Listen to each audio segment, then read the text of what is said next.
What's up, everybody? This is Bryce Rankins, and this is my co-host Brian Romero. Hey, that's me. Hey, and It's me. It's a me, Bryce, and my co-host Mario. Is this offensive? I don't know. And we are here with our very special guest, our video game historian in-house and host of the Bronami Code.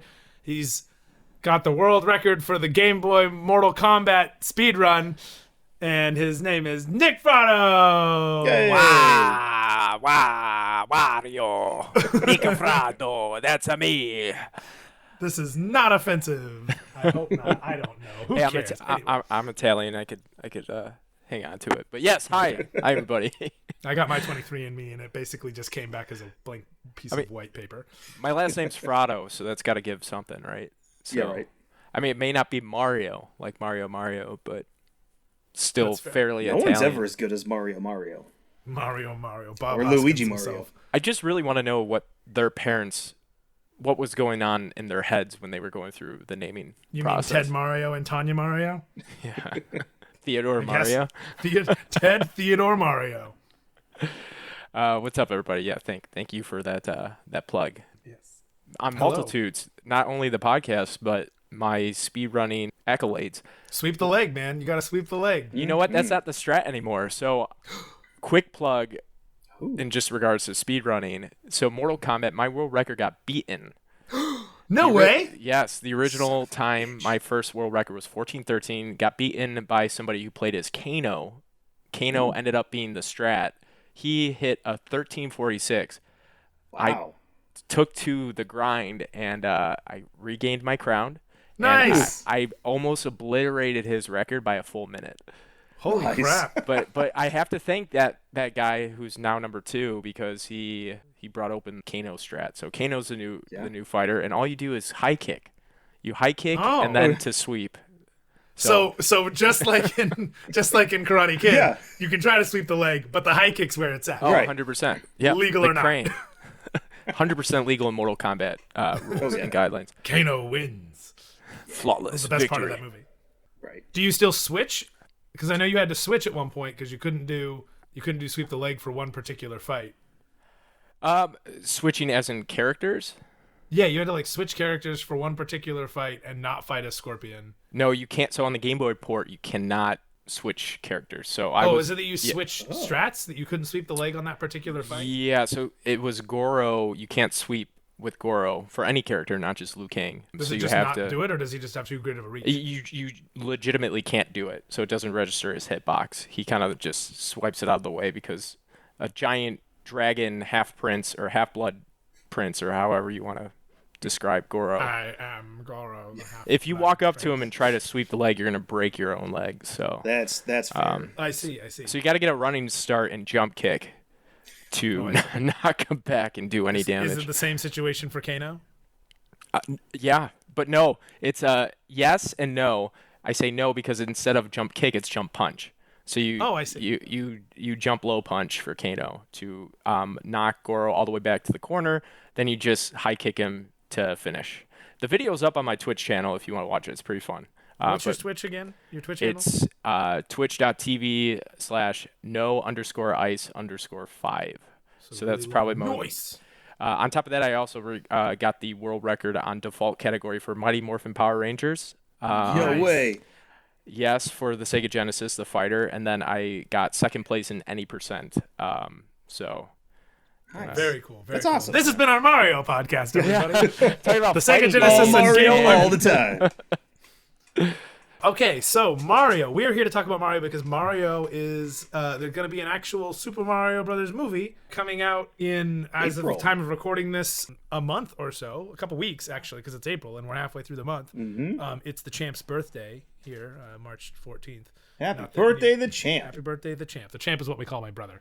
I was going to say, happy birthday to the champ. I have no idea who the champ was. Yeah, the champ is the reason I love Blackhawks hockey. Actually, There you go. He got there first. How do you feel about the Hawks tanking to get the #1 pick? You know, I applaud their strategery. I mean, we have to. Worst in the NHL, my friend. Go Chicago. Yeah, go Chicago. There's only one way from here, though. And that is Sideways. up. Sideways. Or up. Or sideways up? Diagonally. Yeah, we'll see how that all goes. Just like a pipe from Mushroom Kingdom. Yeah, we can just go anywhere. Back to hockey. Back to Mario. Not back to hockey. Mario back to hockey? Mario. They didn't do I don't that think we yet. have it one yet. Did No, they do they that? need Oh, it. no. I don't think they did that game. They did a bunch of other sports games. But they did soccer, and in soccer, if you get a goal as Waluigi, he does a very clear suck it sign, and Japan was just like, Triple yeah, H? whatever. Yeah. There you go.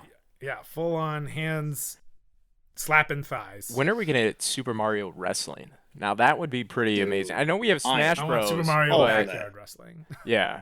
Backyard. with unlockable characters, the Insane Clown Posse. Yes, and a couple of characters from Dead or Alive. Nice. Yeah, because why the hell not? Okay, so Mario is coming out to a movie, and it does not involve backyard wrestling that we know of. Yeah. We haven't seen it yet. We haven't seen it yet, but the trailers have dropped. The movie is on its way. It's got an all-star cast that many people are very concerned about. Mm-hmm. But from the looks of the trailers, I am very excited. I'm pretty excited about it. I think it's going to be good. I think it's going to be a pretty fantastic take on it. I like that it's moving a lot of Mario outside, let's call it outside lore, into one cohesive story. But how did we get here? How did we get here? Well, So let's take a time machine back to the 80s with Nick. The 1880s, that is, at the beginning of Nintendo. No, just kidding. We did that We're going to podcast. skip. We did that podcast already. That is literally a whole nother podcast. Yeah. That we already did. So we don't have to So worry you about can go it. listen to that one. Yeah. Yeah. So 100 years after that, Nintendo says, cards, card schmards, let's go into video games. And we get our favorite red and blue plumber, Jumpman. Nick. Tell us Yeah. about Jumpman and Pauline and everything else. Oh, all Mario. the fun characters. Now, before Mario became the like 100%, I mean, he is the mascot for Nintendo. Yeah. Donkey Kong actually was, and we first were introduced to the Italian plumber in Donkey Kong the arcade game, which was the early 80s, Nintendo's first foray into gaming in general. So yeah, we had him. He wasn't established as Mario at the time. He was rescuing not a princess, but just a damsel in distress named as Pauline, who is a fun character. We didn't really get to see her again until Super Mario Odyssey. I want to say way back, or like way in the future for the It's Switch. like way back like 3 years ago. Yeah, way back 3 years ago. But fast forward. But yeah, so Mario was just your average construction worker, jump man. I guess he wasn't defined as a plumber until him and his brother debuted in the next arcade game, the Mario Brothers. Not Super Mario Brothers, the Mario Brothers with Luigi, which was a very fun, high-scoring arcade game. And then, of course, we were introduced to the infamous Super Mario Brothers as one of the original launch games for the Nintendo Entertainment System back in 85 and 86. I don't know if you guys knew this, but no one can pinpoint the North American release. Right now it's either October, November, or early January of 1986, which is crazy. How? What? Yeah. There's So just nobody remembers, or they're like, oh yeah, it was Tuesday, and it was 1984, like. It's like, no, it was a Thursday. Did it get released, and could it be that it's released on multiple days? Like some stores got it early? Like I know that's happened before where it's like Walmart releases a video game like a month early on accident. I would say that because they also bundled it. So there probably was confusion in terms of like the official release by itself, because I forgot which. The bundle was the one that came with Duck Hunt. It was the dual cart. And then you had the actual individual game, which if you're familiar with the Nintendo Entertainment System, the carts themselves, the Black Label games. Super Mario Brothers single which was the black label was the individual release. So, but yeah, it was released in Japan in September 100% on the 13th. That has been obviously printed in history, but for some reason, North America is just like, where? Okay, I don't know. Yeah. Right now, it was around this random tentatively time October 18th, 1985. It's a good average date. Yeah. Yeah, but it took North America by storm. Yeah. It basically catapulted the Nintendo Entertainment System. Nintendo basically saved video game industry overall. Now, did the original NES, the Famicom Entertainment System, did it come out after ET? ET was not on the NES, my friend. That was Atari. I know. That's what I'm saying. Oh yeah, Atari yes. yes. Atari was like the death knell of the video game industry. Wasn't that in like 83? Much after. I would say ET came out pretty quickly, I think, after, because they rushed it. It's part of they did rush it. Yeah. They rushed it for a holiday, so I could tell you that. But yeah, I mean, if we're talking origins of Super Mario, way back in the arcades to the first home console for Nintendo, and then, you know, he became a phenomenon. The Mario fever was real. Franchise became super popular to the point where Hollywood wanted to get a slice of the pie. So we are getting a Mario movie now, but it wasn't the first Mario movie, which I know we want to go into. Oh, we definitely want to go into that disaster because it has ramifications that lasted decades. Yeah, it did. But there was a bunch of Mario like IP spreading. There was a gambling machine that Konami made. Go figure. Konami's been making dumb gambling machines for a long time, but that was based on the Super Mario World bonus game that you got after you got enough stars. I was like, they definitely got my money on that when I go to Vegas. Yeah, right. Because yes, please. But I was going to say. Go ahead. No, did they? I'm surprised they didn't release a Mario Pachinko machine.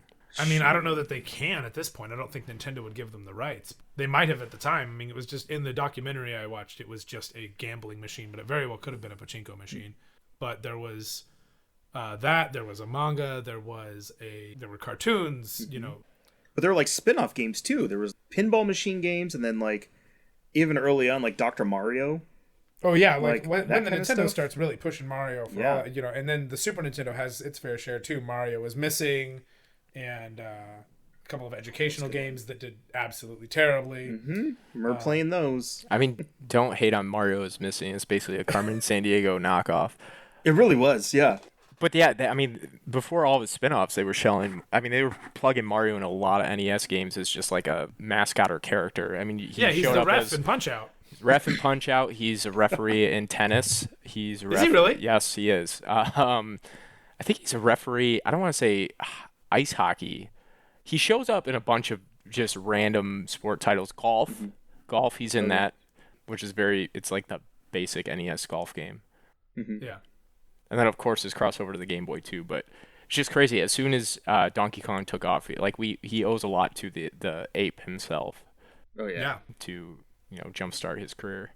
If you've seen the trailer for the new movie, like Donkey Kong and Fam are in the trailer. Yeah. So it's really cool. Donkey Kong and Funky Kong's in the background in one of the race scenes, which I'm very excited about. What I really like about the direction that they're taking this new film is that in a way it's an origin story, but it's not, because I feel like everybody from Gen Z and younger and even Gen Alpha and like even toddlers, like my 6-year-old nephew, knows Mario now and knows Super Mario and knows the characters and the franchise.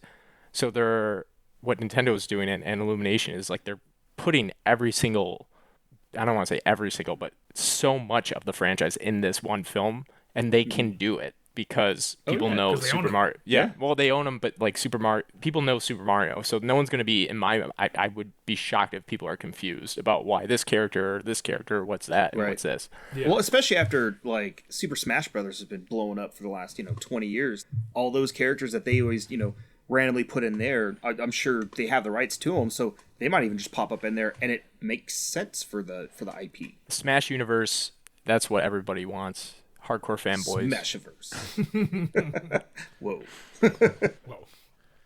Just give me an origin story about the hands. That's all I want. I mean, if we're gonna go down that rabbit hole, if the original N64 Smash Bros was a kid's imagination, the hands were a kid. Right. If you remember the intro, he took his toys out of a toy box. They were Nintendo toys. So classic. The only thing I remember I remember a lot of things about that game. Like, if my cousin chose Jigglypuff, I didn't want to play because he was quite the spammer and he was not a fun winner. Not my cousin that you know, a different cousin on my dad's side. But that, and then the So Happy Together by the Turtles playing in the original trailer as like a Pikachu mascot, a Mario mascot, a Donkey Kong mascot, and a Yoshi mascot. Like, so like, iconic, frolicking in a field, and then did they just start wailing on each other? Oh, that's right. I do remember that now. Yeah. Pure nostalgia, though. Pure nostalgia. And I think they actually took those mascots on a tour when that game was getting marketed. I think there was an actual mascot rumble, like a Royal Rumble live somewhere. Oh my god, that's amazing. There is clips on YouTube. I have to. So I would say it's probably put that in the link when we post this. Yeah. Yeah. But that's why I think I'm most excited for this new film is the fact that we're finally going to see a lot of Nintendo's IP coming to life. Yeah. Stuff not that, just like in the background of Wreck-It Ralph. Yeah. Yeah, absolutely. Which was still fun, but also like, yeah, I want all those. I want interaction. Like the fact that Cranky Kong is just sitting up there like as this king and is just being Cranky Kong, because like the Donkey Kong Country TV show that like with the crystal egg or whatever it was, that like for me, like I didn't even care if it was garbage. I was just like, yes, let me consume more Donkey Kong. Yeah. And that whole like, yes, let me consume more of this IP I love, when there's not a whole lot of like iconic IPs in the Nintendo realm, is kind of how we wind up with the Mario movie. It's like, yeah, you know what? It's big. People will do it. It doesn't matter if it's good or not. Like, let's go to it and let's make it happen. The first one. I think it'll be with good. the original Mario movie, the Super Mario Brothers movie. Yeah. Well, should we get into that? I don't know. Do we want to make that segue? We're going to talk more about the new movie, or I don't know. I think we'll get to the. We'll get to the new movie. But we're in the back right now. We keep sprinkling it in there, and we definitely want to talk about it. It's just such a fascinating story. It's a movie. It's a freaking movie. Top 5 movie for me on my all right. Yeah, let's here. I'll try to dive in. I'll try to help organize this. Yeah. Let's start with. We all just recently sat down together and watched the Super Mario Brothers movie. 100%. For me, I hadn't sat down and watched this movie since we rented it on VHS. Yeah. So I haven't seen this movie in, what year did it come out? 1993. 1993. So I haven't seen this movie since I was like 6 or 7 years old. So it's been almost 30 years. Yeah. Brian, when was the last time you watched this movie before last week? I've actually, before the other night, I never watched it the entire way through. I always came in like the last 30 minutes or in the first 10 minutes and then left 20 minutes later. Like, I kept seeing it at random bits and pieces. I've probably seen the entire movie all the way through, but just like not in one sitting. Yeah, so it's like, oh, context, and I get things now. More sense now. Yeah. Nick, when was the last time you watched this movie? More or less makes sense, but I was going to say, and then you have somebody on the complete opposite spectrum who I think the last time I saw this was probably a year ago, so... Yes. And for context for the listeners, I put this movie in my top 5 of all times. All time. There's many reasons why, and I'm happy to go into a little bit detail as to why I put it up at 5. Let's definitely get there. One, I love a movie that you can just sit back and quote. This movie has so many fun quotes that are just stupid. They're fun for people who are fans of the franchise and the IP itself, but just in general, like, the writers came up with some very awesome trash, cheesy trash that you can't get anywhere else but at early 90s. I'll say like classic film. Early 90s comedy, one-liners constantly. One-liners, yeah. Like, why is this happening? Stupid, like, slapstick action sequences. Yeah. Which is like imagine if you took a Jackie Chan action sequence, which involves him like rolling over and accidentally screwing up a bunch, but also using jackets and things like that, playing into it, and then just have the people doing these not be good at it. Yeah, 100%. I mean, meanwhile, at the time, we were getting movies like Ninja Turtles and Three Ninjas and Surf Ninjas. There's a lot of ninjas. There's a Double Dragon movie. Yeah, a Double Dragon movie. Like, yeah, there was so much on TV as well. Like, we already had Mario in like 2 cartoon forms at this point. Yeah. And I mean, you have the original, because there's a cartoon which does not have people, human live action. Yeah. And then there's the iconic like, do the Mario swing your arms? Like, let's put words to the freaking theme song. Like Koji Kondo, let's just bastardize his thing with this like poorly singing Italian guy with this terrible mustache. And I feel like that show is like a very, very much a precursor to what we're going to be getting with Bob Hoskins going into this. Like, hey, out there's some real gritty BS going on. I mean, but it's real. I mean, if you look at the actual story of Super Mario Brother, like the lore itself, he is a plumber from the real world and gets sucked into Mushroom Kingdom. So he's gonna be I mean, they didn't they didn't say like it's New York City. Odyssey had New Donk City, so one could say that's actually where Mario was originally from. But it made sense. Like this Italian gritty New Yorker, this Brooklyn talking individual coming into this fantastical world. And I think that's another reason why I love this is it's fish out of water story where you have Bob Hoskins, who's a wonderful actor. John Leguizamo, that's my number 2. I loved him in the 90s. The Pest. Anyone ever see The Pest? The Pest is the only movie I have ever walked out of in my entire life. We hated it. We all looked at each other and were like, you guys want to walk over and try something else? And we were like, yes, please. So I love trash. And we went and saw Star Wars, which was arguably like my reintroduction into Star Wars after a few years of not watching it. And I would say that I made a good choice in doing that, but I have told Brian just like a week ago, I was like, I feel like I should rewatch The Pest. We were just talking about it. It might not be terrible. The Pest is John Leguizamo doing his best Ace Ventura impression, and like that's what we thought it was going to be. We thought it was going to be Ace Ventura. Well, it's that mixed with him being a live action, like a real life cartoon character. It's a lot of fun. He does a million impressions. The crux of the story is he signs a waiver to try and win I think $1 million or a couple $1 million from this hunter who hunts people, like different cultures or like different heritages, like different genes, genetics, ethnicities. And he's just this goofy guy who lives with his parents and somehow fools him. Spoiler alert. But yeah, it's a great movie, and John Leguizamo does a lot of comical things in the Super Mario Brothers movie that I love. He plays the dopey brother Luigi so well. Who also kind of plays it straight the whole time. Yeah. As a little brother, Luigi's my guy because I've always been player 2. And like I definitely have a soft spot for Luigi because he was the skinny one and I was always the scrawny one in my family. Like I was definitely underweight for the majority of my life. And he's the tall one, and I was usually the tallest kid in my class, despite being somehow smaller than everybody else in my class. But seeing him be like an oaf, I'm a little bummed about. I'm glad that he's not like 100% useless as Mario games progressed, but like seeing him as an oaf in like as the little brother in the Super Mario Brothers movie, I remember being like, oh well, at least he gets the girl. But I kind of wanted Peach here. I would say that's your first instance of Luigi getting a personality because he's just who's a color. He's just reskinned Mario. Yeah, he's a color swap in the games. Yeah. So the oaf though never really left. He is portrayed as the bumbling little brother they did keep throughout. That, huh? Yeah. However, I mean Charlie Day is playing him. I just don't see Charlie Day playing you. We're gonna be great. But no, that's it. That's it. I'm in. Even being the oaf, though, I will say, in this film, the original Mario Brothers movie, they were a dynamic duo, and they both helped each other throughout the film, which was great. That's what the Super Mario Brothers are all about. If you play like the later games, they definitely rely on each other. I don't even want to get into Luigi's Mansion. Mario wouldn't be alive without his brother. So yeah, that's right. My L button or my R button on my Game Boy DS. I'm so old. On my Nintendo DS doesn't work. And so I can't do the suction.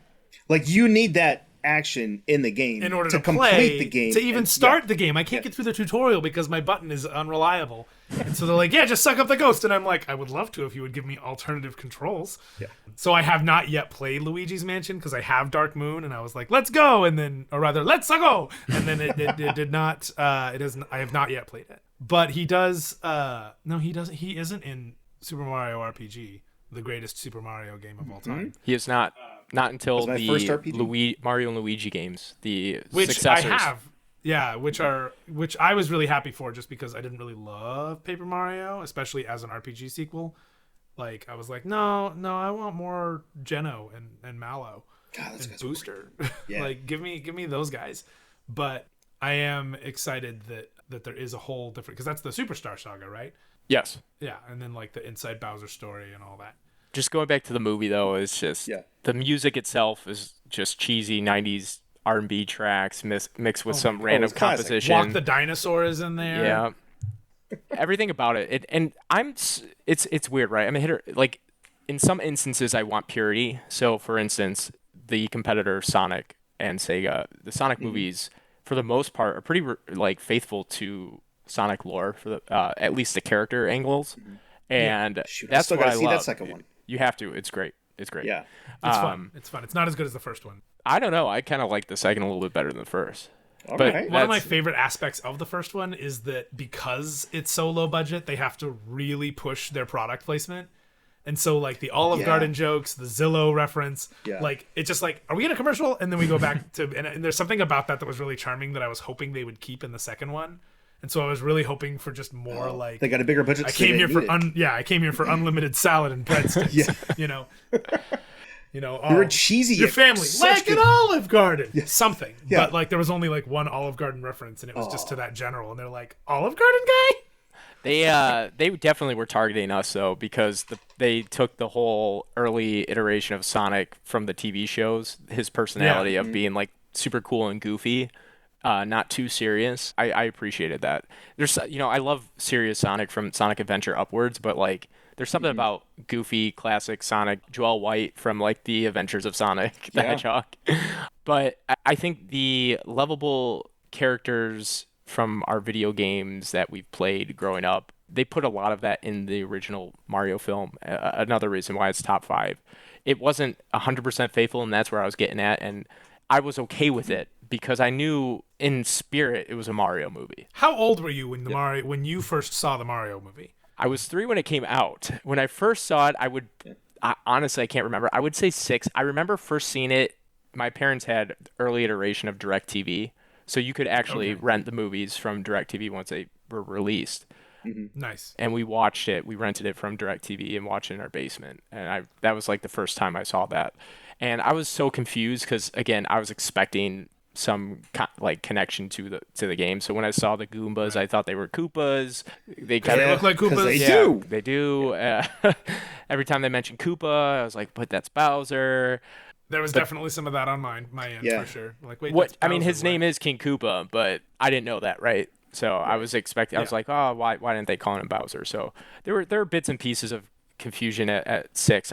Let's just say I saw it in '96, so 3 years after when it was. Was the SNES your first system? It wasn't. So my first system was actually the Nintendo Entertainment System. I was 4 years old. We had Super Mario Brothers, and we had so this you started weird. on OG Mario. Yes, but like, I mean, a 4-year-old, like, how well am I playing that really? To be quite honest, and I know we're talking about Nintendo for majority of this episode, Sega Genesis was my true first console that I remember. Bad boy over here. Look at cool kid. Dude, I'm a 6 Sega buttons, fanboy. Okay. Dude, Alter Beast was one of the first games I had. Sonic the Hedgehog, I'd go. Shinobi. Yeah, dude, I could go down the rabbit hole from a Sega Genesis perspective, but Blue Bomber.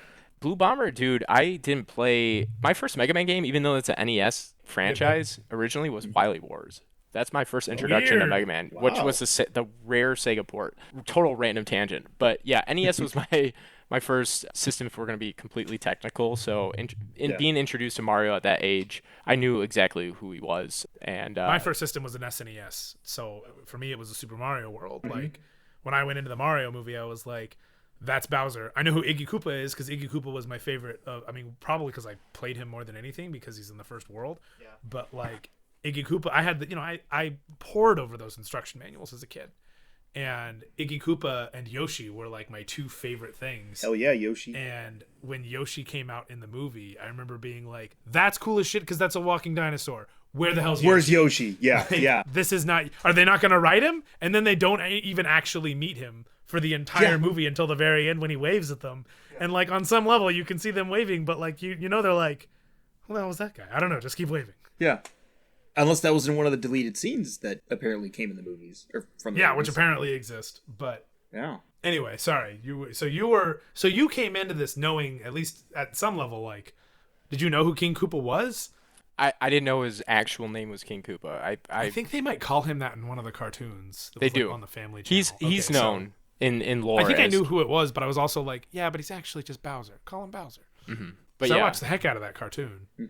but there were a lot of pieces missing. I mean, Toad was just a guy. A dude. He wasn't. Yeah. There was no Toadstool. I will say, as an adult, I was very happy the fact that they added so many things in that are like homages to, like Birdo and what's her name, Big Bertha. It was Big Bertha. Yeah, the fish. Big Bertha. Yeah, the the fish, which is a really weird one, but like, okay, there's a Wiggler like taxi service, which is, the Wiggler is the caterpillar that like gets angry and starts huffing and puffing. There's a Bullet Bills bar or something like that in the background. There's a lot of like background stuff in this dystopian world. Nothing else about this makes any sense. And I feel like they added a lot of the background stuff. It wasn't even part of the main like story. I feel like that was like set deck and that's props. set deck just pulling their weight. Yeah.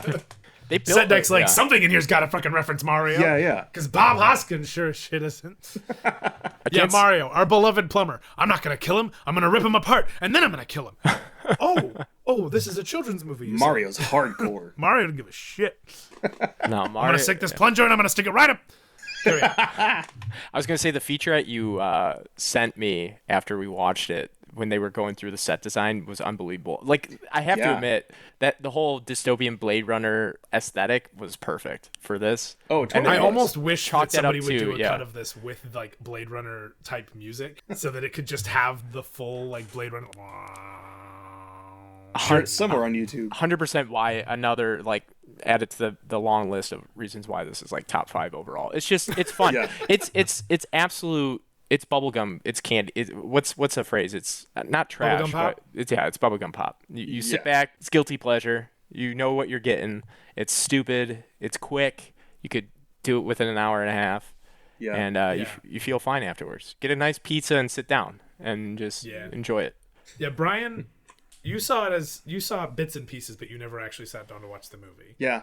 Did you have an opinion on this movie growing up? Like, I don't really care. Or Yeah, it was basically like, I don't really care. So, like, I was into the Mario games kind of, because we had an NES growing up, and then I got more into the Game Boy, and I got kind of more into Kirby for a minute, and then Pokemon, and then we had a Super Nintendo, but I was way more into Donkey Kong. And I had Super Mario World, and I played Mario RPG at a friend's house all the time. Like, that was my shit. In fact, when the SNES Mini dropped a couple years ago, I scoured all around Orange County just to find one so I can play Mario RPG again. Yeah. And I got halfway through and I haven't touched it since. But I still there's got it. also a copy of it right there. Oh, yeah.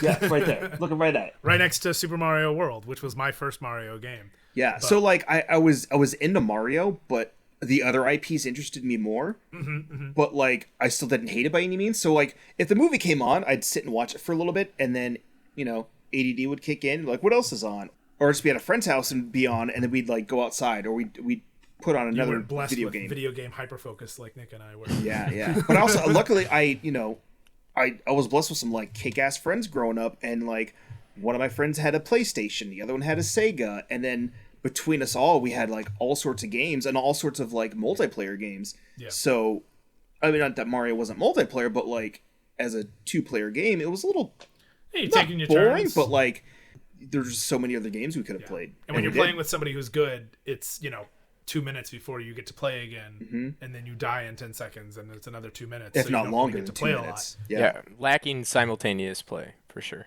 Yeah. And It's no Ninja Turtles in time. That's see, all I'm saying. And we got down with all the Turtles games, like and Mario was always there as an option, and sometimes we throw it on. But if anything, we play Mario RPG. Yeah, Mario RPG is a fun one because you can. That's one of those you have to have your own discipline for pass and play, which is nice. Yeah, and we had a good system going Yeah, and between then, like 3 or 4 of us. Super Mario World, it has its option. There's Mario Kart, but I feel like Mario Kart only sort of counts. But I will tell you that like my Boy Scout camp, we had in our staff cabin, we had Mario Kart, and I had to become good at Mario Kart So for here's my own honor. So here's the thing with Mario Kart. I pretty much only play the Super Nintendo version. So when everybody's talking about Mario They Kart, always talk about 64. that's what I go to. I didn't have 64, and when the 64 came out, I didn't get one. But by that time, I was really more of a PC gamer. And so these, so whenever So Command and Conquer. hell yeah. So whenever anybody talks about Mario Kart, my brain automatically goes to the Super Nintendo when everybody else is talking about the 64. I played it a handful of times. We had Stunt Race FX. What do you want Mario Kart for when we got 3 dimensions? The FX chip was in full effect. Anyway, back to the movie. Yeah. When you were a kid, Nick, your impression you were saying was like, I don't know what the hell this is. At what point did you go, you know what? I do love this weird, bizarre piece of gaming trash. Honestly, it wasn't until I was an adult when I saw it again in a fresh lens. Watching it when I was older was straight nostalgia fuel. And I think that's the only reason why I put it in was the sole fact of like, hey, this is something I remember as a kid, how campy it was, how tied to, my love of video games. But I watched it more and more, and it became one of those DVDs that you pop in before bed, or like if you just need to put it in the background but still want to enjoy yourself. Everybody else was getting The Office on Netflix, and you were watching Super Mario Brothers. watching Bob Hoskins' masterpiece. But yeah, no, it definitely was fast forward until I was able to understand what this was, why it was the way it was. And I say that as if I knew the story and the history of it, which I'm sure we're going to get into. I didn't, but I understood, this is not a direct adaptation, is more of what I'm trying to say. Yeah. It's definitely it's like, what if Mario was this? And I mean, that makes sense. Like, Michael Keaton's Batman was supposed to be like a new gritty Batman. And like, that was kind of how they were approaching it. It was like, oh yeah, no, Batman's like super serious now. We're taking Adam West and we're like, nah. Yeah. And so like the era of the let's do it but a gritty version was like in full swing at the time. Yeah. And it shows. I was getting there. But I mean, even with like looking back, OG Ninja Turtle movie, like that was gritty as hell. But that bits was and pieces too. I will say, and I don't know if I'm using the right phrase to play devil's advocate to that quote, or like to actually give levity to the reason why it was gritty is because the actual, as you guys know, as both comic book fans, I mean, the Turtles themselves are gritty. Like, that's fair. That's also Eastman fair. and Laird wrote them. I think for adults, one of the, basically. one of the one of the early story arcs was like Donatello's arm gets chopped off. Like it's just it's brutal. Dude, Reed says it best. Shout out to our friend Reed. What up, Reed? Like, Eastman got so lucky because he made this like joke comic about basically what happened to the rest of the ooze in the Daredevil world. Yeah. And instead of the hand, it's the foot, and the ooze blinds some kid and then drips down in a sewer and turns a bunch of sewer, like somebody flushed down the toilet a bunch of, sewer reptiles, that kind of crap. And now he's like, I just, have this media empire of turtle IP. Yeah. Oh, I can't get enough of it. They're so good. The amount of Turtles action figures that I still buy. I actually just I picked up Playmates is doing a whole new line in the Ninja Elite series that I'm like getting into. Are those the really, really big? No, they're not. You guys are listeners. This is a podcast. You can't see anything. Yeah, this is a podcast. But I'm actually on Zoom with my boys. But so they're doing new. That's cool. So in the 90s original movie, Raphael dons this outfit. So they did a fantasy iteration where it's Leonardo and Michelangelo donning the disguise outfit. Oh, cool. I had one of those when I was a kid. Yeah. And the trench coat was plastic. Yep, I had that one too. But I definitely had that one. And then I only had one realistic Ninja Turtle, and my mom bought a handful of them for like a friend's birthday. And I was like, okay, but like, I really want one of these. Like, I'm really bummed that I have to get rid of all of them. And she's like, okay, we'll pick one. Yeah. And I'm like, now looking back, I'm like, you planned this. Yeah. You knew me well enough. You had to have been like, I'm not giving Ryan Glover 3 action figures. Like, we'll just do this. And then that kid and I got into a fight, and then we didn't talk, and then we didn't speak to each other until college. And then we wound up working together, and he ended up being a really cool guy. So I'm glad I gave him those cool Ninja Turtles. It was planned all along. That story, He made some funny joke in Spanish class in college, and I thought it was the funniest shit. I was like, that's the end of our feud. We're done. Guy who I got into a fight with in 3rd grade. Now he has a kid, and he's fantastic. I love that guy. Shout out to Ryan. I'm sure you're not listening to this, but if you are, I fucking love you, man. You're great.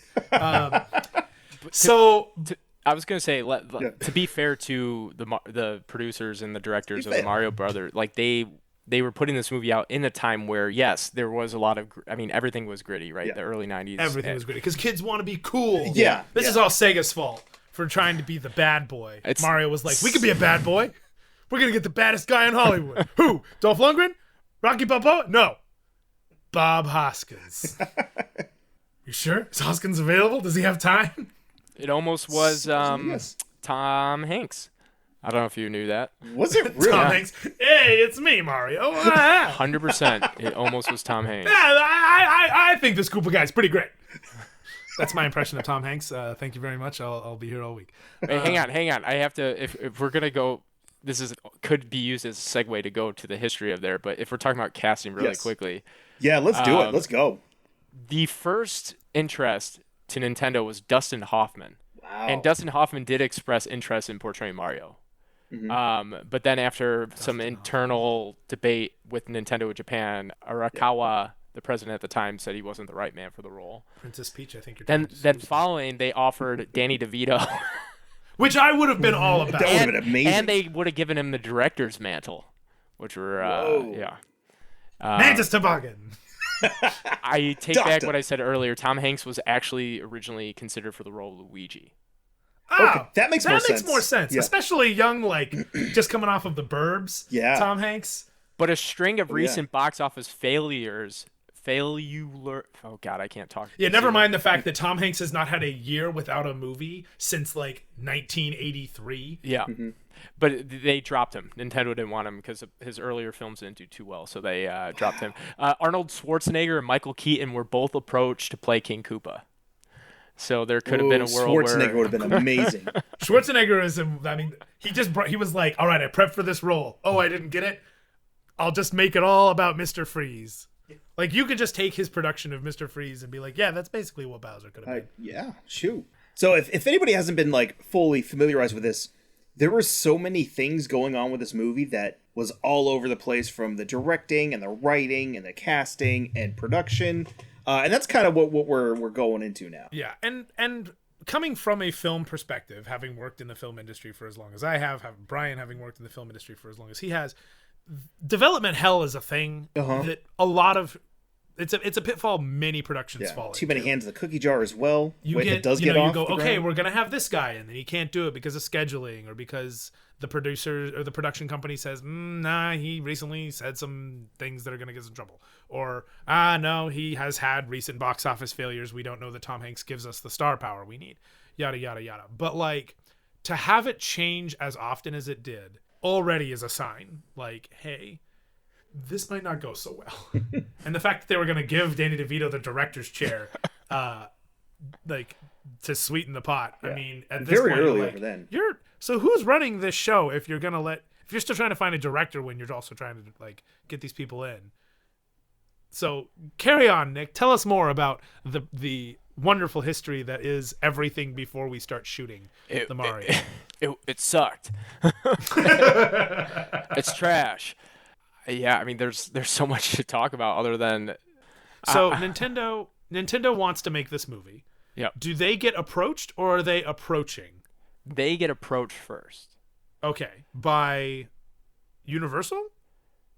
No, it was Roland Joffe, who was working for Leitmotiv, which was a production company, approached Nintendo president Yamamuchi and his son-in-law at the time.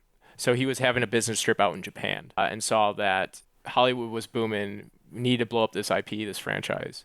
And Yamamuchi was very skeptical at first. He wanted the storyline to remain in-house with Nintendo.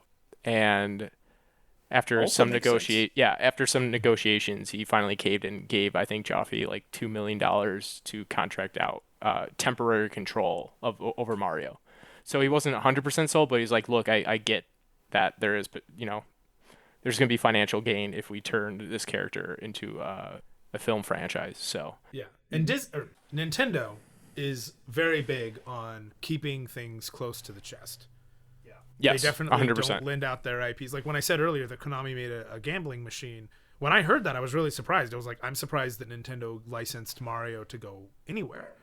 But Mario, Nintendo is super protective of their own IPs, more so after this movie, which we'll get to later, but also, who can make a video game, who can make a video game with that. And Japanese copyright law is extremely strict.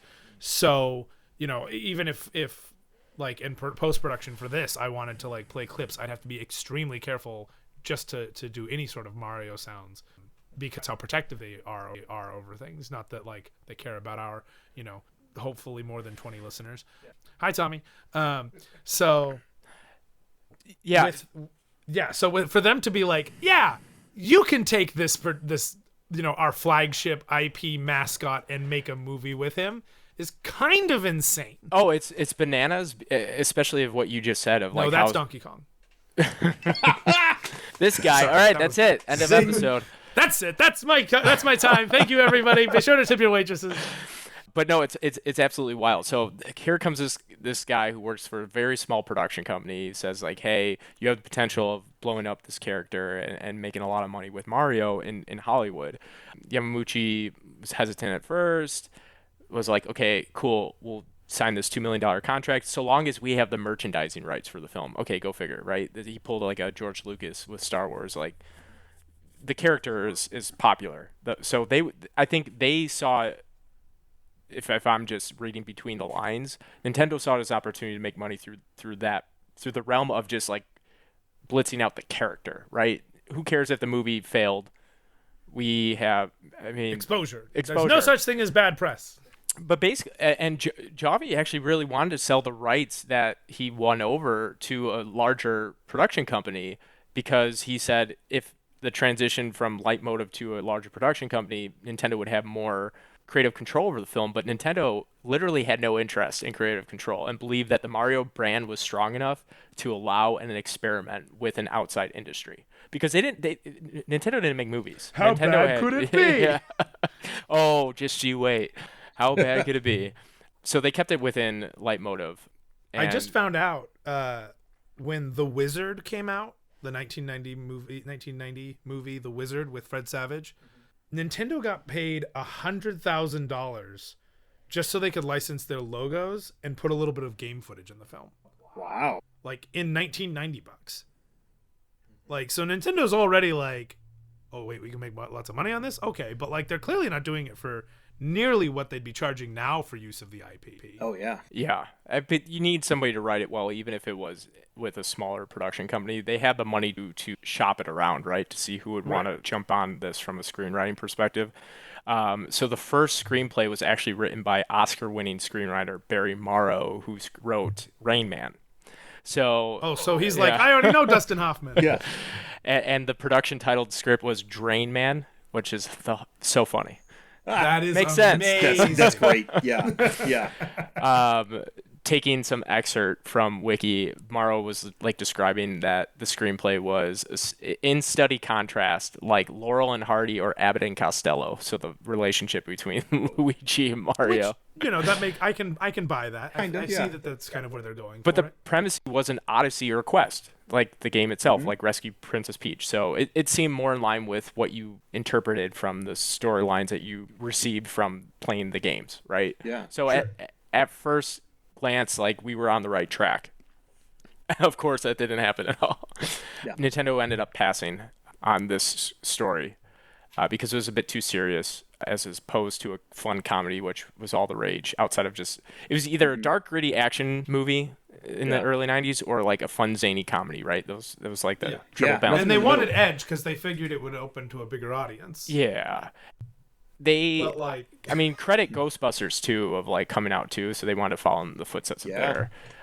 So they shopped it around to another screenwriter who wanted to write a more traditional or steer away from a more traditional adaptation. And I guess that's where it just kind of hit a standstill of like, okay, you don't want to do, you were doing traditional, don't want to do traditional. What's going on? The producers couldn't find the right balance of like what the story should be. So Joffe, who was working on the contract, received the contract. He was trying to figure out, okay, what are we doing next?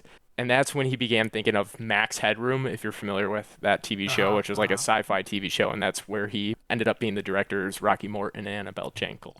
And they come from like the Tim Burton school of filming. Their background's like animation and comic books. So they wanted to, dive into the unreality in that perspective. And they directed on Max Headroom, right? Correct. They directed Max Headroom.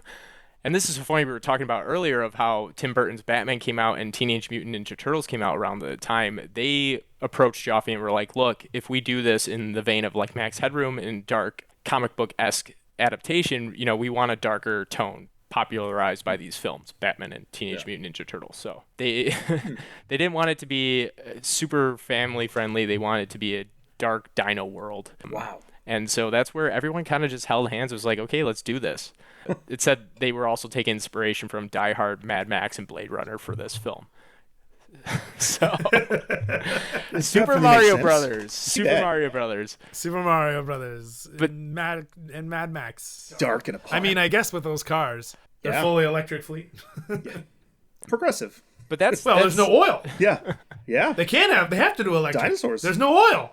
that's basically where we ended up and how we ended up getting the version that we saw. But once they jumped on board, there was like multiple rewrites. They didn't know exactly what they wanted to do from a story perspective. There's rewrites because of things Bob Hoskins didn't like, things that John Leguizamo didn't like. How many writers were attached to this project? Because I know there's a lot. I want to say, I don't know off the top of my head. There 10, 9? There's 9. There's got to be 9. Yeah, there's 9. That's insane. That's insane. So like movies typically will have like 2 to 4. Sometimes you give writer credit to like one of the actors who keeps on putting in their own bits to the point that it's like, all right. Yeah. And none of these writers are from Nintendo. Oh, not at all. Not a one. Not a one. Oh my God. Nintendo had complete hands off. So we got Rain Man guy. We got Max Headroom people. Started it with Rain Man guy, and then Max Headroom. We very briefly had some guy named Greg Beeman, according to my internet article that I pulled up real quick. And with that many people, that means enough of their story and writing material was in the final script. Yeah, if they're keeping these names. Yeah, and like typically you get like like I said, like 2 to 4. You might get like so and so and so and so, and below that and so and so and so and so. Right. And it's like first group did a first pass at the script, second group did a second pass, added some things, but they kept most things from the first, and like that's kind of it. Or this movie with 9 of them, that it definitely explains a lot. Yeah. So we've got 9 writers. It's a bit of a mess. At some point, they leave their first script behind. We've now moved on to a second script that Nintendo is a second script. I'm sure there were several in there. But at some point, we get a script going that Hoskins and Nintendo approve of, right? Yes. Okay, so then we start filming. And they filmed in North Carolina, right? They filmed in North Carolina. Yes, there's a studio just outside the city. In the featurette we watched, it was like a full It was an old cement factory. Yeah, okay, wow. cement factory. That's right. Did they shoot in Wilmington? I want to say I don't know where yes. they shot. Probably. I mean, that's where everybody else shoots. Screen gems out of there. Yeah, Wilmington, North Carolina. In the Ideal is. Cement Company plant that was abandoned. Interesting. And they reconfigured it to be a Blade Runner dystopian world known as Dino Hatton, which is awesome. Instead of Manhattan. Yeah. Yeah, it's the parody. It's a parallel universe. Just like there's... and Manhattan is clearly named because of the people that live there. Yeah, that's because- where man lives. Yeah, it's a Hatton where the people live. And this is a Hatton where dinos live. You guys don't live in a Hatton? No, man. I live in Garden Grove, Hatton. So we start filming this damn thing. And there was a brief pause. I forgot from when. The director stepped away for a little bit because there was a lot of just The headaches. Headroom people? Yeah, and then they came back and finished it. So they like leave and they're like, we're not attached to this project Yep. anymore. Like enough that in modern era we would have had probably a Screen Rant article about it. Then they decide that they're just like, you know what? Okay. Yeah. It's like the Lego guys leaving the Star Wars project and then coming back and being like, Ron Howard, it's fine. We got this. I jumped the gun. They considered leaving. So there was They didn't talks. leave. They didn't leave, but they realized that no other director could at that point come in. So and, it was okay. Yeah. So they were like, "Oh, this is shit," but it's not going to get done if we don't stay because no one else wants to be attached to this project. I just want to say for the listeners here that Nintendo was literally waiting just for this to be finished. They had no idea what was going on until the end piece. And this So- is Nintendo's first like IP film project, so they're not necessarily fully aware of exactly how Hollywood works. No, again, I think I mentioned it of like Miyamoto's just like, I guess if that's what you say. they just saw it as money, and exposure for the character, and the brand Yeah, it was sounds so to me like hot. they didn't care that much about money. As bad as this movie was, like, I think there's a lot to say about the franchise in general and the game series, how much of an effect it had on pop culture overall, right? So that's why this film has such a legacy, and it shows, like, even if it was bad and had no relation to the movie or like the games itself, Mario was in the zeitgeist, like the hottest thing. And Yeah. Oh yeah. people were going to go see the movie. People were going to know what you're talking about, even if it was stupid and it was inaccurate. So going back to the script stuff, which I'm on the great source Wikipedia. So last year, part of the reason why we didn't do a lot of recording last year, because I was living in Wilmington, working out of the one of the film studios that I think they used for this movie. As you know, we filmed everywhere around the city for the show. I'm sure other productions do as well. But reading on that stuff, the cast came to shoot in Wilmington and got new scripts that they weren't aware of. Oh, they no landed way. and got handed new scripts. So they're like, okay, Yeah. we approve of it. Let's film. And Yeah. then on day one, they're like, sorry, there were some rewrites. Yeah, and so for part the of that whole project. was because Disney purchased the film's distribution rights. Right, Buena Vista. Buena Vista Buena Vista Productions. or Yeah, whatever. yeah. So that's interesting. But yeah, so like there's all sorts of Buena stuff Vista going on. Pictures. Yeah. So some subsidiary of Disney is like, ha money for us. Speaking of Disney, I just discovered this several weeks. So before we even got into the shooting, so the script's like somewhat figured out, even though it still gets rewritten during shooting. Yeah, also that. Before like production 100% starts. Here's a fun fact: Disney purchased the distribution rights to this film and demanded significant rewrites. Disney demanded the rewrites. Yeah, Oh my so they gosh. probably added to the rewrites. Wow, that's a fun According fact. to I didn't know. Collider, who I've got pulled up, because Collider has a great article that kind of breaks down this Right on. shit show. Or as my new friend from the comic shop I met today would say, shart show. Bennett and Runty, I don't know who they are, ultimately credited with writing the film, but they also served as like middlemen for all the producers, actors, and directors, because apparently none of these people actually talked to each other. Oh, jeez. And so they were all kind of going through playing this game of, this is a script made on like in a game of telephone, Wow. and no one was talking to anyone, and none of these conversations about changes, etc., until they were actually finalized, were ever going through to Nintendo. So Nintendo is just kind of getting like sidelined for this entire process. But they happened like they were happening apparently so quickly that like Hoskins and Leguizamo basically stopped memorizing their lines because it wasn't worth it. Oh, it was a lot of improvisation. They were drunk on set, which is There's a difference fantastic. between it's improvisation because we're letting them riff, and it's improvisation because they have decided to stop reading the script. Yeah, yeah. Holy crap. That's up to them for finishing it, though. I right? mean, Yeah. even though R.I.P. rest in peace, Bob Hoskins, before he passed, like he said, the worst thing, and this comes out of a 2007 interview, the worst thing he's ever done in the history of his career was Super Mario Brothers. He said it was I quote, a fucking nightmare. The whole experience was a nightmare. Hoskins broke his finger during the driving stunt, and he wound up wearing a cast for the rest of the shoot, and the cast can be seen in several scenes of the film. Holy shit.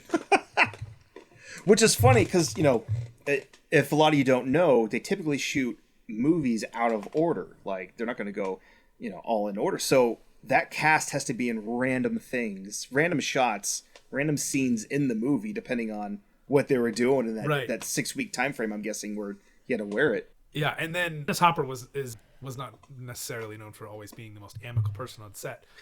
Apparently, he at one point finally broke down and screamed at the production team for 3 hours straight. Holy shit. He also said it was a complete nightmare and that he just did it for money, basically. Mm-hmm. So Yeah. no one really wanted to be part of this production once it went underway. But Apparently, yeah. Spike and Iggy basically don't say a single scripted line. They're just improving the entire time. Oh my god. Good for them, though, because they have makes some sense. great lines.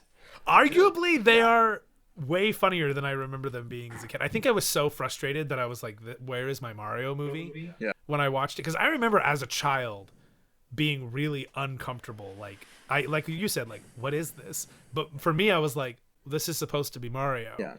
And I lived for Batman and Ninja Turtles. Like, I loved those movies, and Ghostbusters for that matter. Yeah. But like, all of them had some sort of IP elsewhere that was respectively taken care of.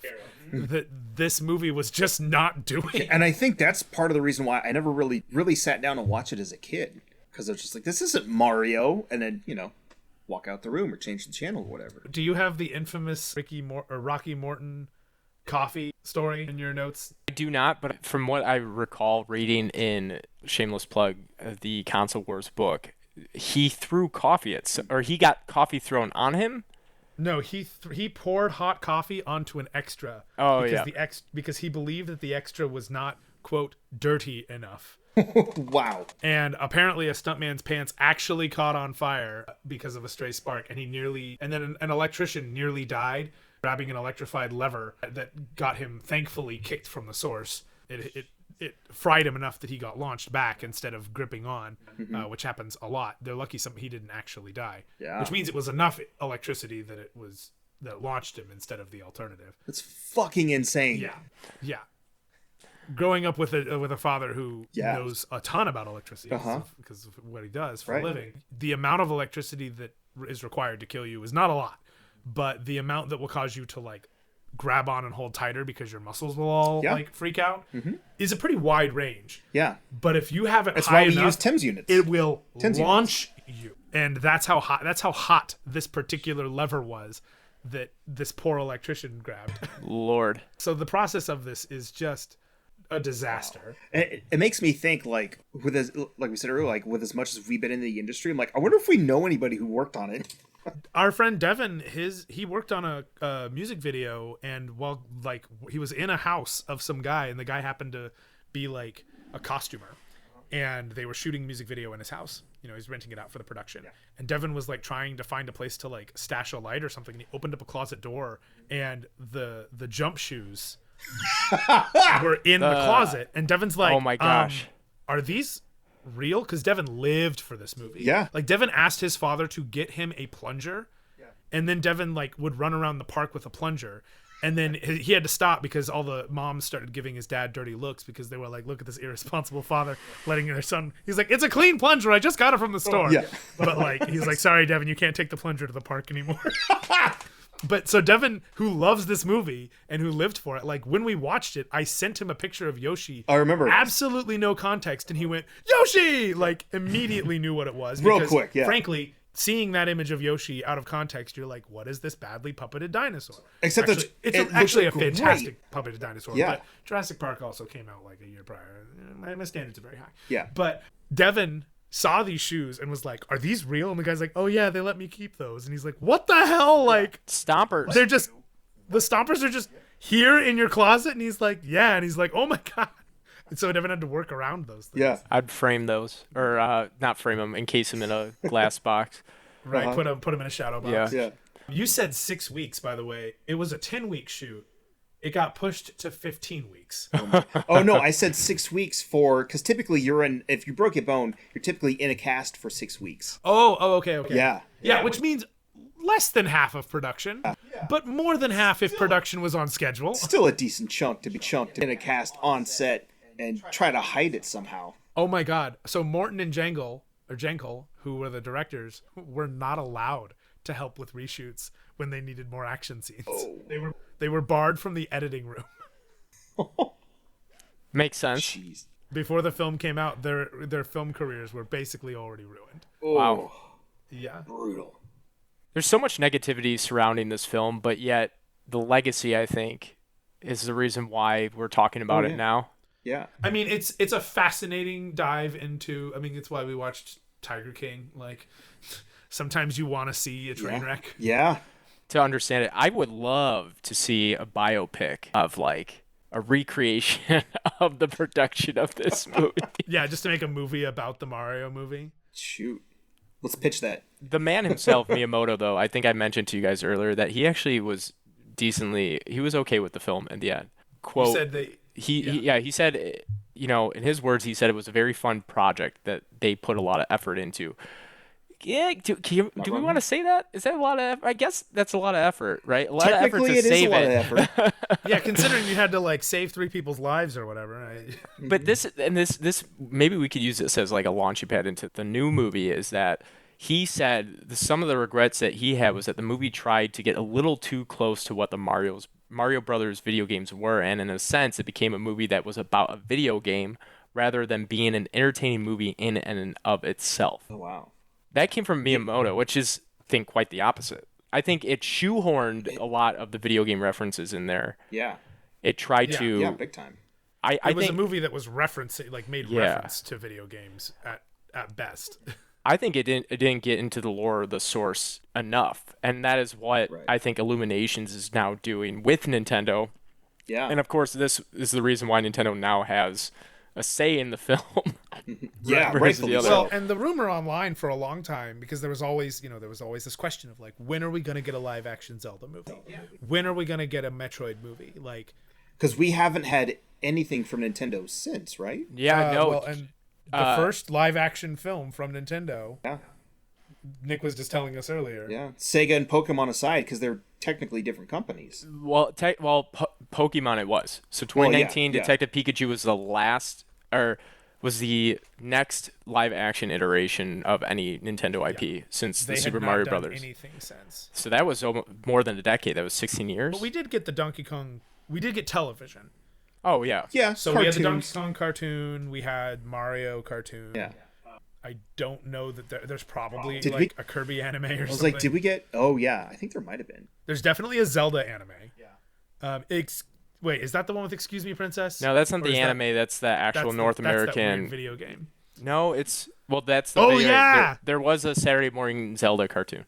It was and it was like jammed into the Mario. Right. show. Yeah. That's where Excuse Me, Princess comes from.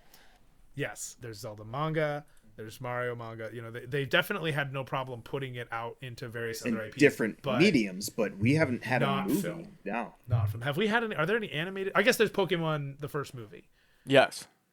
Yeah. So that was a cartoon. Yeah, and again, like that was the Pokemon company. They ended up just working really close with Nintendo.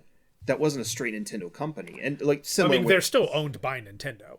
But it's not Nintendo. Give it to Brian's point. It's not Nintendo calling the shots with Pokemon. I feel like they have more loose ties versus like Mario. I want to know how much of a hand they had with Illumination's film. I'm assuming a good chunk, but like, is that percentage online? Is something we could. I'm pull sure from it will be interviews. after the movie Yeah. comes out. And Also, in regards to this Illumination film, we are talking about a group of filmmakers. Like, one of the reasons I like cartoons a lot right now is because the majority of people making cartoons right now are my age. yeah, And so people who were raised on, Mario, Nintendo, Super Mario World, Nintendo 64, Kirby, things like that, are coming to this production having grown up with it. Yeah. And when this And they wanna movie do it came right. out, no one working on that film was a child when Mario came out. no, not at all.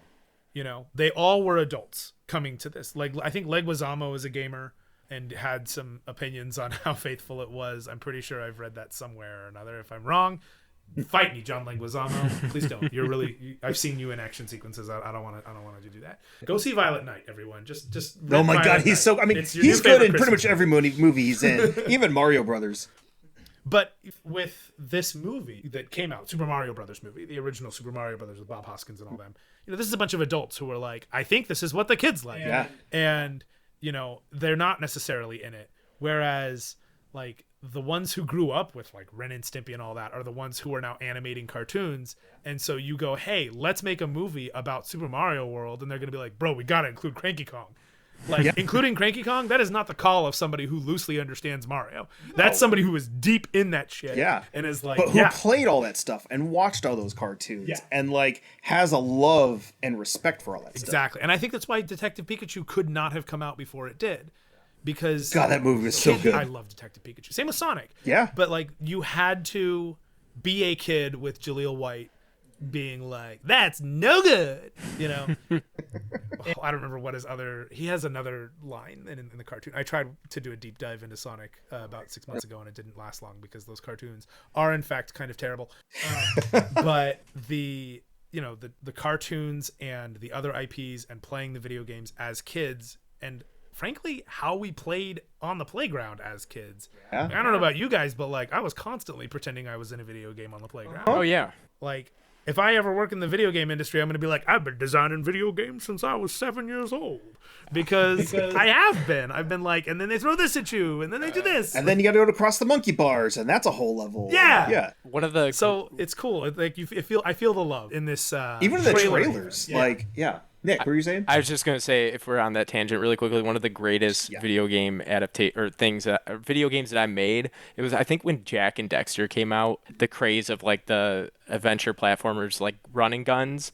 Uh-huh. Oh But yeah. I was such a Crash Bandicoot fan because I think I was playing the PS2 version, whatever iteration of Crash that was. I was like, wouldn't it be sick if like you took Crash and like gave him guns and it was called Crash Going Commando? I mean, like, he would Crash run having around with guns a- is basically Ratchet and Clank. There's a I joke mean, there. but with the Crash characters and like the Crash formula, I thought that would have been really, really cool. So I was but you know what's so funny is Conker's Bad Fur Day kind of did that with Conker. With the Xbox iteration, they had the multiplayer where it was essentially a parody of like Saving Private Ryan, but with like the squirrels and guns. It's amazing.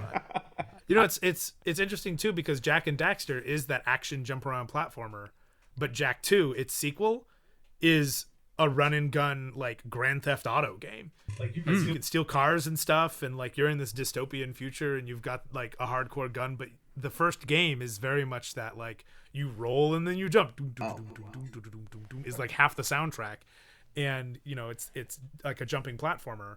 And then the second game comes out and it's like, oh, and now you have these weird ass magic powers. There's some dark stuff. The first line Jak says is, "I'm gonna kill Baron Praxis," and like Daxter, because he was that silent protagonist that never says anything. Yeah. And so like the second game came out and it's like, oh no, Jack's gritty now and he's got a gun. And like that's kind of what Naughty Dog did because they also made Crash Bandicoot. Mm-hmm. I mean, The Last of Us, when its first pitch came out. It was the first pitch for Last of Us was basically let's make a new like Jak 4. And as they got further and further into the pitch, they were like, are we really making a new Jak and Daxter game? Or are we just slapping an IP on it because we know it'll sell? Yeah. And so they abandoned the Jak and Daxter thing, pushed that storyline further, and eventually it turned into what would become The Last of Us. Wow, that's cool. Isn't that crazy that the Crash Bandicoot guys made The Last of Us? Dude, right? But if you look at the progression from that to Jak and Daxter into the grittiness into Uncharted and then into Last of Us, like it kind of makes sense that they've been growing up for a while. Yeah. But yeah, it's nuts to think that like we started with, you know, that guy going, "Hey Nintendo, I'm coming for you," you know, outside like I'm the new mascot for Bad Boys and PlayStation. Thing I want to cap off talking about the original movie and the legacy. There is somebody, a longtime fan, I think his name was Ryan Haas. He created a fan site, Super Mario. I think it's called Super Mario Brothers and Movie Archives. I'm gonna find this right here. Yeah, it's an actual website. Yep, it's on smbmovie.com. So it talks about literally everything about this film, the production, onward. There's merch you can buy. It's legit a fan website for this movie. That again speaks like That's amazing. so much about the legacy. The legacy, dude. There's this merch I'm just looking at right now is so cool. I need to buy a shirt. I have to. Yeah. Oh my gosh, you should. And trust the fungus, man. It's basically may the Trust the fungus. May the force be with you on that. I know we didn't talk about like the general plot, but for anyone who's unfamiliar, Is there a general plot? Well, let's do that then. Real quick. Break it down. This plot Break it down. Is Mario and Luigi are living in the regular world. No, we gotta start earlier than that. There's a meteorite. What if the death of the dinosaurs? when the meteor hit, it created a alternate dimension, Yes. and all the dinosaurs did not die. Some of them went to this alternate dimension, Earth, Which and then we touched evolved on. into people. Dino Hatton. And then eventually they become a full-fledged civilization, conquer America from indigenous dinosaurs, and turn it into Dino Hatton. I don't know if they did that part. If they were Dino Fest destinying the place, but That's some solid headcanon. I could dig sure. it. Yeah. since all It's for not iterations of the word it's not man far fetched. It's a great. I mean, it's true. It's like a That's different what I take. want. I want Koopa's ancestors The thing that on got the Oregon Trail. the thing that got me was, okay, so the meteor hit, right? And Koopa goes on about talking of like de-evolution and evolution. Like, which early version of the dinosaurs that lived in Dino Hatton came up with that machine and evolved them to humans, right? Like, did they instantly turn into dino humanoids from the impact? I thought that there wasn't a reverse. Yeah, there was, because the king got reverse de-evolution to the fungus, or to the mushroom. To goo. Right. Fungus. I thought that like the de-evolution thing was what its original purpose was, and then I don't know, Koopa as a stupid villain was like, you know what, throw a reverse on this just in case, so that we can evolve people, because that's how they make Iggy and Spike smart. All right. We're jumping ahead. Yeah. Okay, anyways, So then we cut to a freaking church or fire station. I don't know which. It's a church. It's a church, okay, where a woman drops off and abandons a baby. So right off the bat, we are just we're jumping ship from Mario lore. And then she drops off this baby. It's got a jewel in around its neck. And then smash cut to... Do we then go to the quarry, or do we then go to Mario and Luigi? No, we go to Mario and Luigi. Smash cut to Mario yeah. and Luigi. Luigi is lazy and he doesn't want to work. And he spends all day playing video games, which will rot your brain. And, goddamn millennials! I tell you what. I tell you what.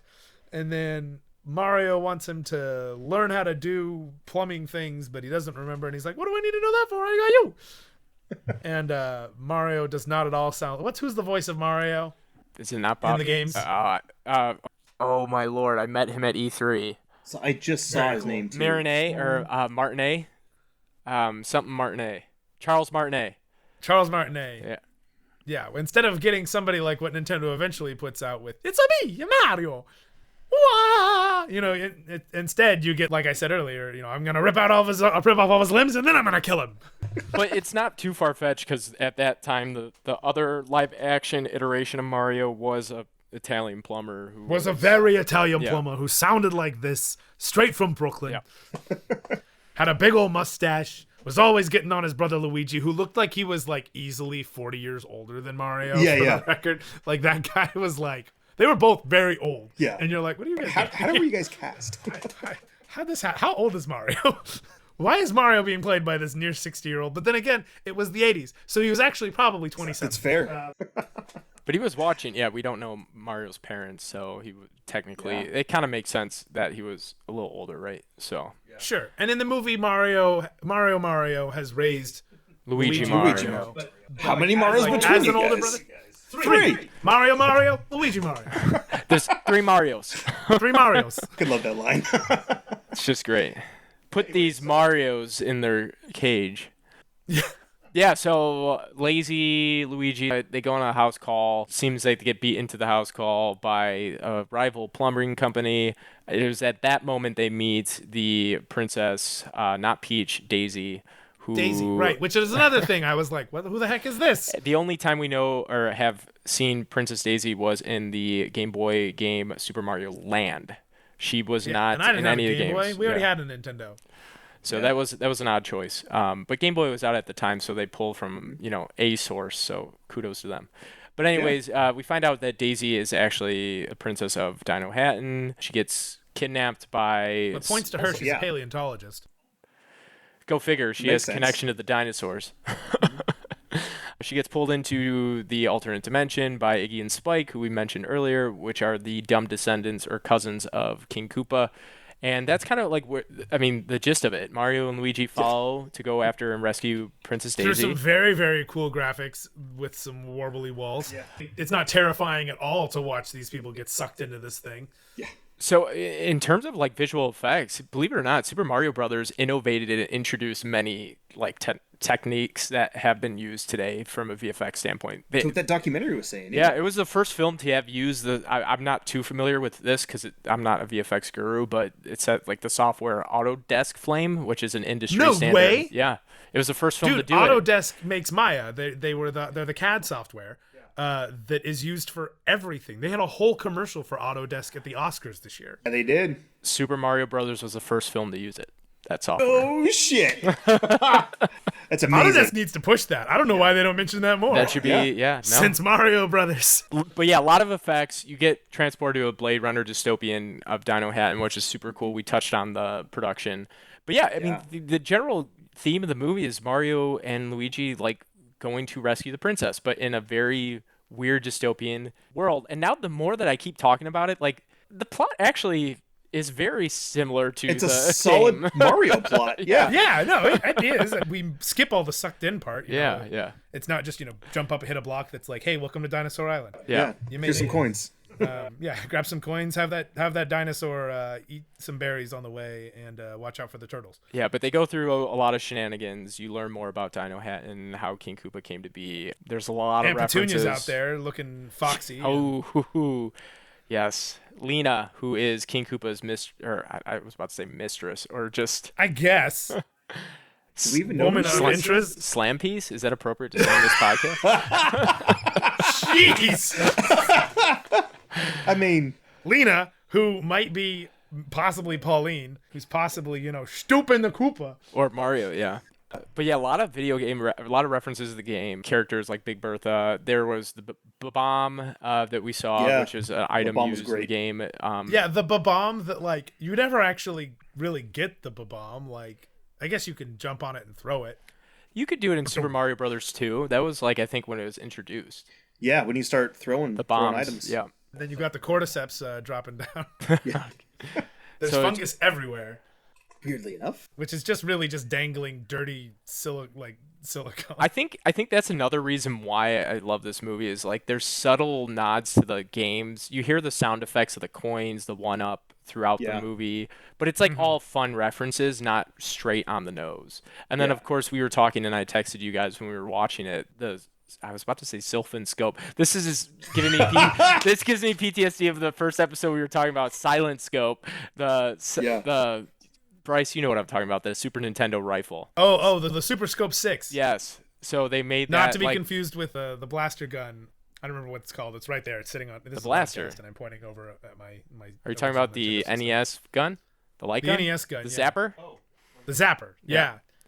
So yeah, it was just like fun video game references. And and They use super scopes. That's right. In the movie, they use the super scope at the end. like the guns Yeah. that they're actually shooting. Which It's the Mario has a gun for some reason. the Devo guns. That's what they call them. Yeah, the Devo guns. So, like you said, like you were texting us. We basically had like a live tweet session in my our text gosh, message yes. thread. So like I'm pulling that up and like, Nick, you sent a nice little gif of the live action Mario guys dancing. Like these dudes look so much older than they probably should be. But Swing your arms from side to side. Come on, let's go. We'll do the Mario. but No, like, the movie set way to where we're headed in the next 3 weeks. yeah. Yeah. Well, and I will say that, like, there's the Devo chamber Devo, with the yeah. Devo hats. The Goombas that arguably look way more like Koopas. They're It's like one of the first things reptilian, you're like, Goombas are short. It's funny because, like, in the original, they very clearly look like angry, mean mushroom. But I didn't play the originals when I was a kid. So to me, a Goomba is that circle that, like, walks around in Super Mario World, because Super Mario World was my first Mario. I was gonna start reading stuff off the text chain, but I'm like, this is so out of context and out of order. Like, I mean, we definitely talk a lot We were about going. Aunt Petunia, and because or Lena, she's definitely giving Dennis Hopper a foot job here. in the mud. Who's up next on the Koopa casting couch? Lie, man. Yeah. Well, if you guys want to have your very own session, I don't know if I should be promoting the fact that this is on archive. You could watch the full movie for free on the internet. Yeah. Scapelli was the alternative guy. That's right. You guys could have your own film 'cause movie that's night what with we us. did. Yes. Yeah, anybody listening at home, just go watch this on archive. You don't even have to go spend the $5 you can get it for at Walmart. But it's cool to have a physical copy because who knows, also, you know, when the apocalypse happens and you need to Right. watch this movie, Yeah. you can't go to digital Love means. is the Drug from Sucker Punch. Oh, the plays in soundtrack, Boom man. Boom Rub. There's another reason why, yeah. Boom Boom Room. But no, like, so we got excited for this new movie coming out. And we were like, we need to do a podcast on the OG movie, talk a little bit about the games and just kind of like reminded me of like, oh yeah, like while they weren't like my number one wanted to play games growing up, they were definitely still in like the easy top 5. Super Mario World, according to, I think it was Retro Gamer, they did a poll, and 20% of the people said that Super Mario World was the greatest game of all time. That was so much fun.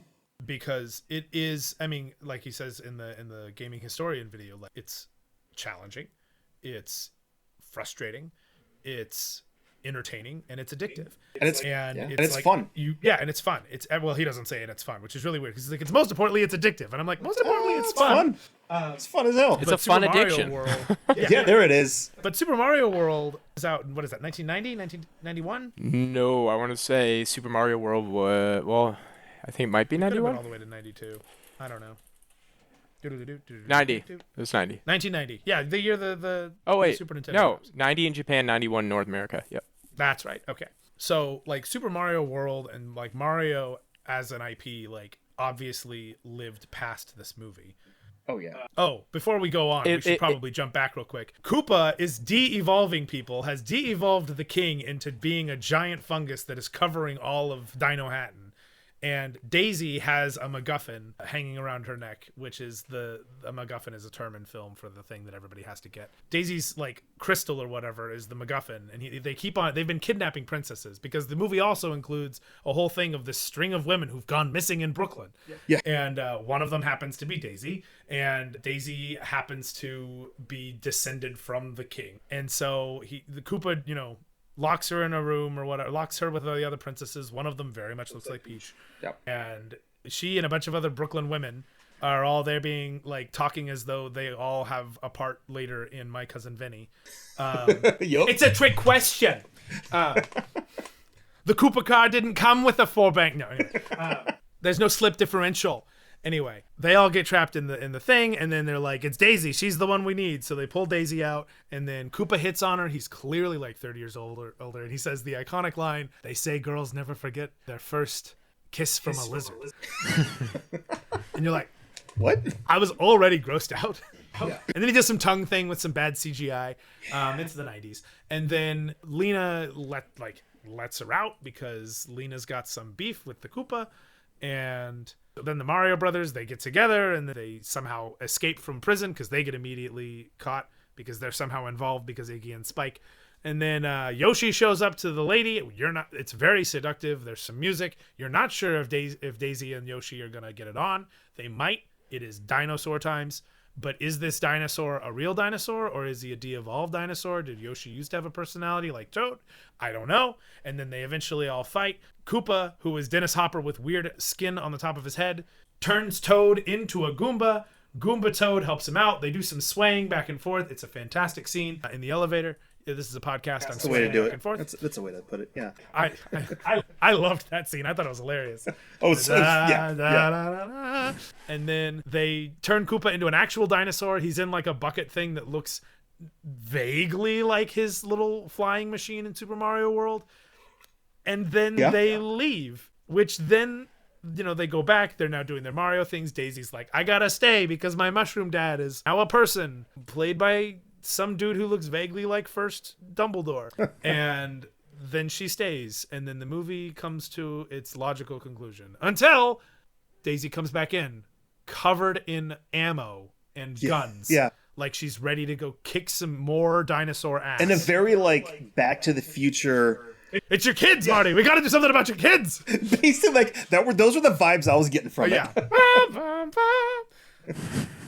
Yeah, and then she says, we gotta go. I need your help, Mario and Luigi. And then they're like, oh, okay. And then that's the end of the movie. Roll credits. Where's the sequel?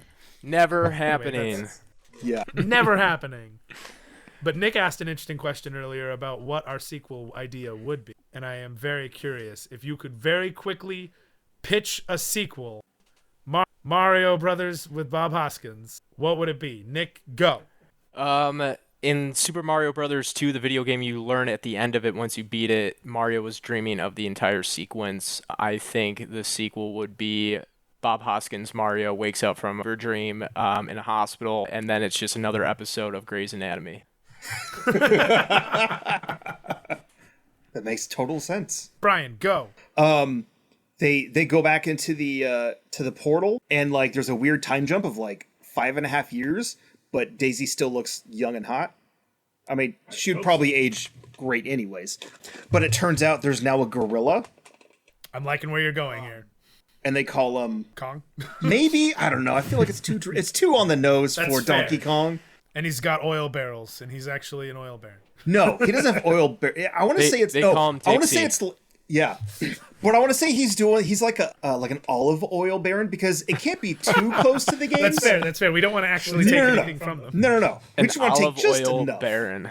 That's fantastic. Yeah. And shenanigans ensue from there, and then he gets in a helicopter, as you do, and that's where the ending fight is. I don't know how they get there, but that's what I want to see. All right. The whole movie is them progressing up a building like the Sears Tower. Kind of a mix between The original Die Donkey Hard, Kong. Yeah. Donkey Kong, and like I don't know. According to Collider, the first script was way more based on like a Die Hard scenario. Nice. The first script for Mario was kind of already there, so like you're already halfway to this pitch. You're just That's like, true. just reuse the old script. Yeah, no, exactly. Yeah. And then something having to do with the mushrooms again.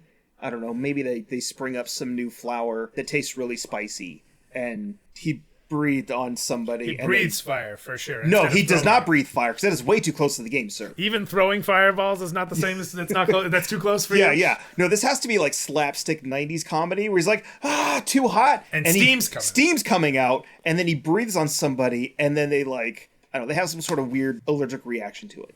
That's where I'm feeling. Bryce. So they go back through the portal, and they get in there. We've got Baby Bowser, young Koopa, played by Danny let's see, it's DeVito. the 90s. Danny DeVito. Boom, Baby done. Koopa played by Baby Bowser, clearly the son. They're gonna say Baby Bowser though, and never like explain that he's actually Koopa's son. Yeah. Like they'll say he's Koopa's son, but we'll never explain why we don't call him Koopa. Mm-hmm. And he is starting his campaign in order to take back over in a diplomatic process. This time he wants to do it legit, but instead he's a real estate tycoon who has become very popular for no good reason, even though he's kind of an idiot. Yeah. And then he We're not gonna go too close. adopts an orphan, and she is, torn because he is this billionaire tycoon who makes a lot of money, wants a family, sings it's a hard knock life, and But then it turns out that there's a secret antagonist who's actually getting in their way, and they don't know it until about halfway through. Their cousin, who they didn't even know about, who got sucked in way earlier before the Mario movie, Wario Mario. Of course. And at the very end of the movie, when Wario Mario barely gets away, he's like, "We gotta call somebody. I can't let this stand. Get my brother on the line." Yeah. And that's how we cut the end of the credits. No, it should be, get my brother on the line, and it's just, you don't mean, then you go to credits. And then quiet, and it says Wario will return, and very faintly, with a lot of reverb in the background, you hear, "Wow." Sold. done. Okay, so this movie bombed, had horrible critical destruction. Just every critic was like, "What the was this?" Movie bombed. They did not make I think the budget was I think it was like 48 million, and they only made 32 million or something along those lines. Oof. Yeah, so, I mean, not that we really love going off of Rotten Tomatoes. It has a 29% of both the audience score and the critic score. It's nice to see them aligned. Yeah. Wow. So. Yeah. So the movie bombs. Nintendo does not make more of these. This is not a good idea. And it starts a long tradition of bad video game movies. And there's a lot of them out there. Yeah. Like Doom is terrible, even if it does have Dwayne The Rock Johnson. Assassin's Creed has Michael freaking Fassbender. Not good. Has like some really cool moments. Mostly, what's going on here? I'm trying to think other really bad. Well, there's bad but commercially successful. So like the Resident Evil original series. Yeah. Critically Let's bad, keep my but, wife like, employed me. yeah. Jovovich. But those made millions of dollars. I mean, they actually did really well commercially. Those did do really well. Silent Hill. Yeah, is forgotten I movie. love that game, and I owned that DVD like 3 times now. House of the Dead. House of the Dead. Is House of the Dead a movie? Yes, it's horrible. It's like Dude, where's my Time Crisis movie? Oh, dude. Yes. It exists. It's actually Clock Stoppers by Nickelodeon. Yeah, there's It a doesn't. there's a They're long not list. correlated. And then there were some successes like Mortal Kombat, the 1995 original, but the sequel is just Classic. absolute trash. You know what's funny is one of the most common tropes I'm seeing right now about like youth of like a bad guy saying like you think this is so bad, but for me it's a Tuesday. That's from Street Fighter. Oh yeah. He's like talking to Ming Na Wen at Chun Li, and he's like, Wait, "You Chun Li think was it's so-" Ming Na Wen? Yeah, dude. No way. the cavalry. Yeah. So Ming Na Wen, Mulan herself, is like No sitting in way. M. Bison's lair, and M. Bison's like, you think it's so terrible that all this stuff happened, and you it changed your life, but for me, it was a Tuesday. and like that, but for me it was a Tuesday is such a meme. Yeah. And Yeah. like that comes back to freaking Street Fighter. But yeah, Street Fighter, Mortal Kombat, they were like commercial successes for sure. But if you go back and watch those movies, they have no better of a plot or an understanding of the game than anything that Mario had. Hell, Mario was actually taking some chances. Street Fighter's like, we'll make Street Fighter the name of their crime fighting organization. Yeah. Sounds good. I need to see this movie. So I haven't seen the Street Fighter movie, and I Really? really need to man, watch it's another it. good one. Oh, when you're done with it, go watch the subsequent Street Fighter cartoon Okay. that came out afterwards. It was made by the same guys who made the X-Men cartoon. Okay. And it makes far less sense. There is a great deal of absolutely like racist You dialogue. just watch these, right? They're on Retro Crush, Right. which is a channel we have on our Samsung TV and is also a YouTube channel. And I love watching them because they're so bad. But like Wei Fong is clearly a white guy doing just his best Charlie Chan that he could possibly come up with. And Ken, I think, is the voice of... He might be the voice of Link because he definitely has that same voice. Like, oh yeah, just me and the ladies. That's funny. Surfer guy. Yeah, he's got very excuse me princess vibes. But It's great. it's a good tangent to go off of like the string of unsuccessful movies. But now I think we're in a renaissance of where there are. I mean, they're still trash. Like the Resident Evil reboot was. Don't ever watch that movie. It's like even on worse. Netflix? Yeah, just no. Well, yes, that show. But I'm talking about Welcome to Raccoon City, the reboot movie. Raccoon City. Yeah, but there's also the resurgence of like success. So like Sonic 1 and 2, phenomenal. So Oh, dude, Sonic is so good. yeah, Yeah, I love it. So- Detective Pikachu also. 100. Yes, Detective Pikachu, great. I'm hoping this sets up the new Mario movie to be equally as successful, and like thus Yeah, I do we too. start the Nintendo verse and do it right this time around. So Yes. Yeah. Well, you know what? Even the newer Mortal Kombat movie, I didn't hate. Granted, yeah, like Oh, it's got some moments that you're like, what? yeah, right, what are is you this? doing? But there's some really cool stuff in there. I still liked it more than Godzilla vs Kong, and I knew what I was getting into with both of those movies. Yeah, yeah. But like, kind of bringing it back around to like, newer successful movies and being excited for them, and kind of just how it like speaks to all sorts of generations. My 4 and 5.5-year-old nephew love the Sonic movies, love them, and when I go up to Denver in a couple weeks, like I'm gonna take him to the Mario movie. Like I already told my sister, I'm like, oh, this is happening. Put it into our schedule. My sister has an SES Mini as well, and they were all about playing the Mario game. And they really wanted to. It was Super Mario World, and they really wanted to play with me last time I was there. But it was Christmas time. There's a lot of Christmas stuff going on. But like, it's cool seeing like that new young generation being all about these kind of old school games and old school IPs still. yeah, Brian, that's awesome. I'm gonna be taking my nephew who's 6, Yeah. and he got into Mario because of me. He saw me playing Super Mario Brothers Deluxe on my Switch and was like, "Oh, this is so cool! Like, what are you playing?" He got really into it, and then he watched me play Super Mario 64 too.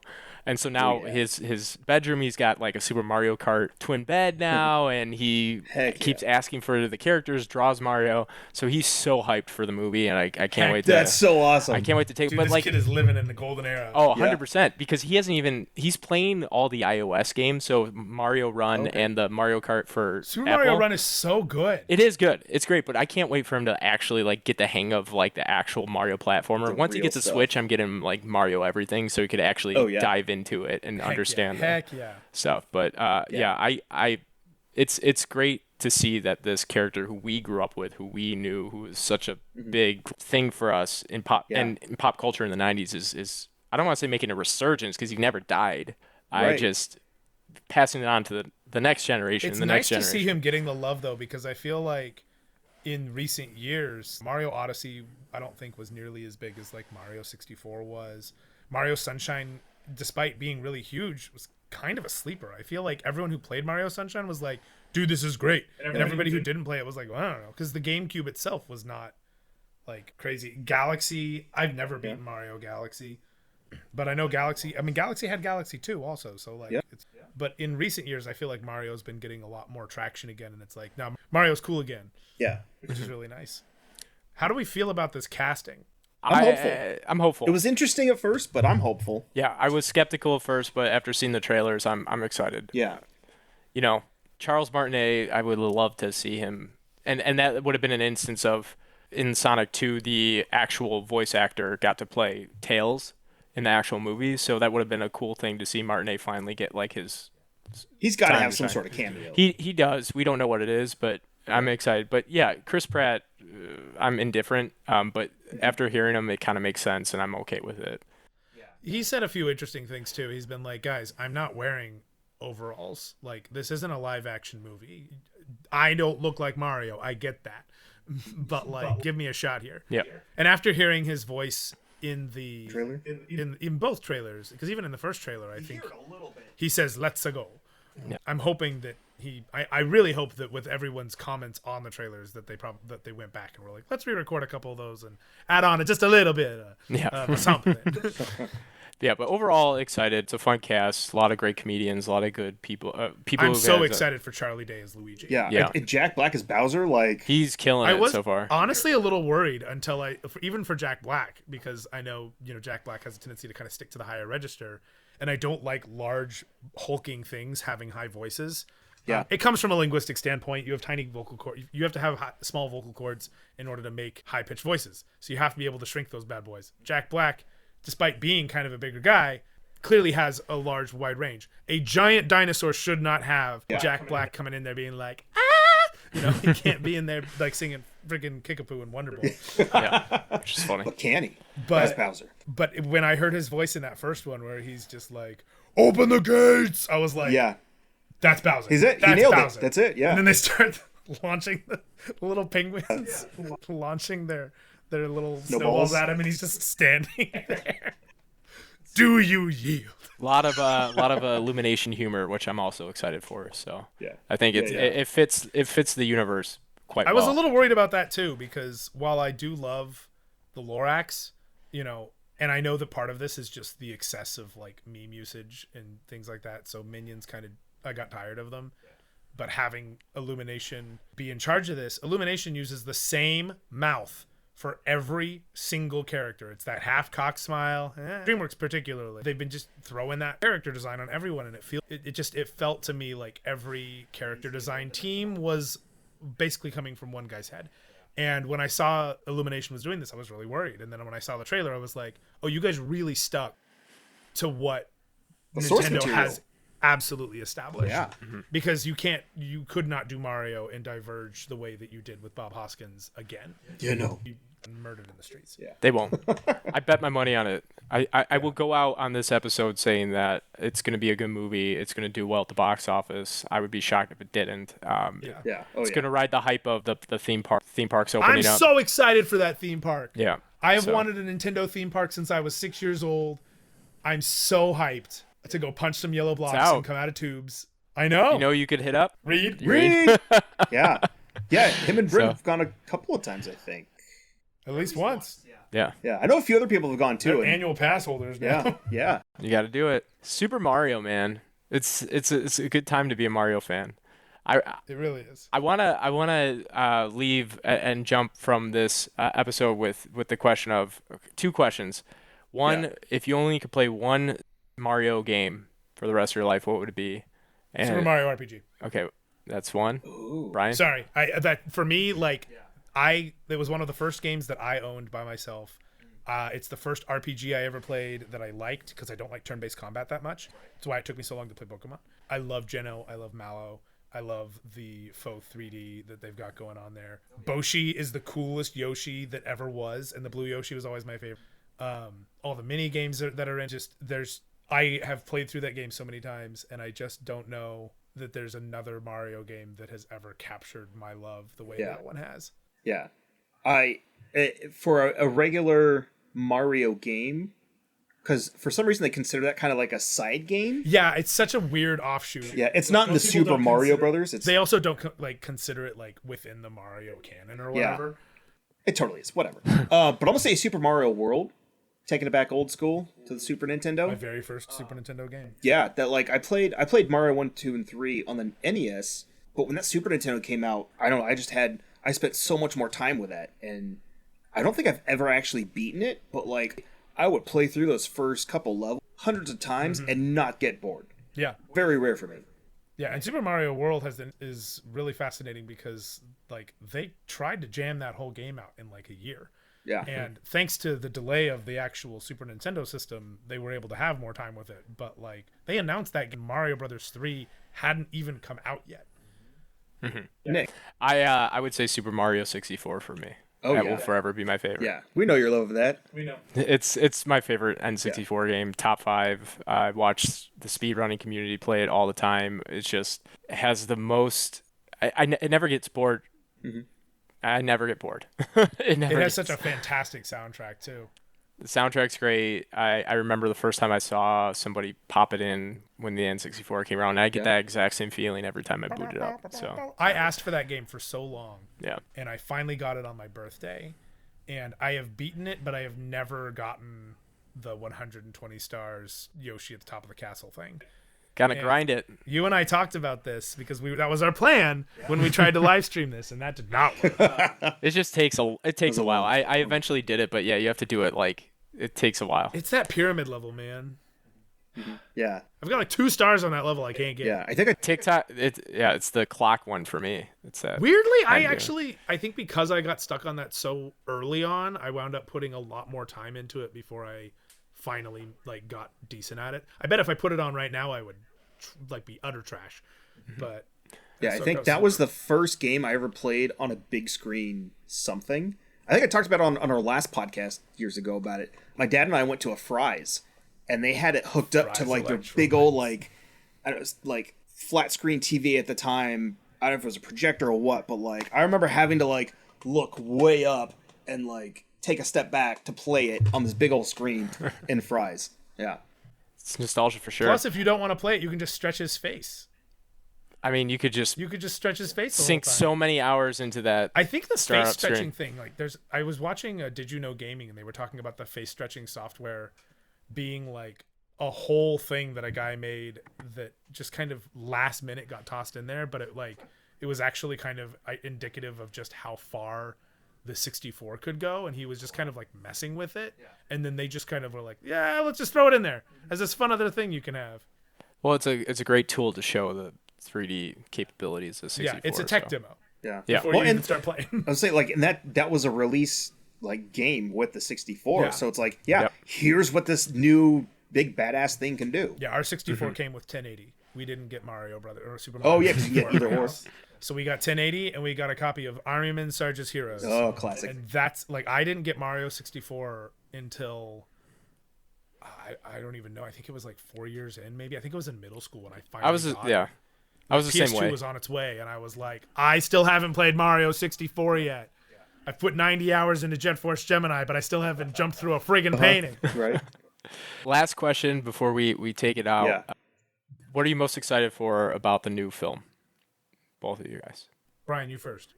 Honestly, I think just to take my nephews and to see like That's sweet. Yeah, just to see like how much fun it's gonna be, and be like, if you guys like that, check this stuff out, and then show them everything else. But I just to see Mario up on a big screen too. But like what looks like it's gonna be a decent version of Mario, and like really respecting the IP in general over the last 35, 40 years now. Mm-hmm. God, we're old. We're very old. Before Bryce answers, I will say for me, it's just like the old film of like getting giddy about all the little Easter eggs and like references to the actual franchise. As you saw in the trailers, like it looks like we're going to be getting some stuff from Donkey Kong Country, from various different levels, from various different games, Mario Kart. So excited to just get really really excited. Then of course, and I didn't realize they would include all that stuff. No, really neither did I. So when I saw it in the trailer, it was fantastic. Yeah. So, and also just because I'm accustomed to it because of the MCU and DC universe, I can't wait to see if there's going to be an end credit scene and we're going to get the Smash universe. So dude, I hope that happens. Yeah. Yeah.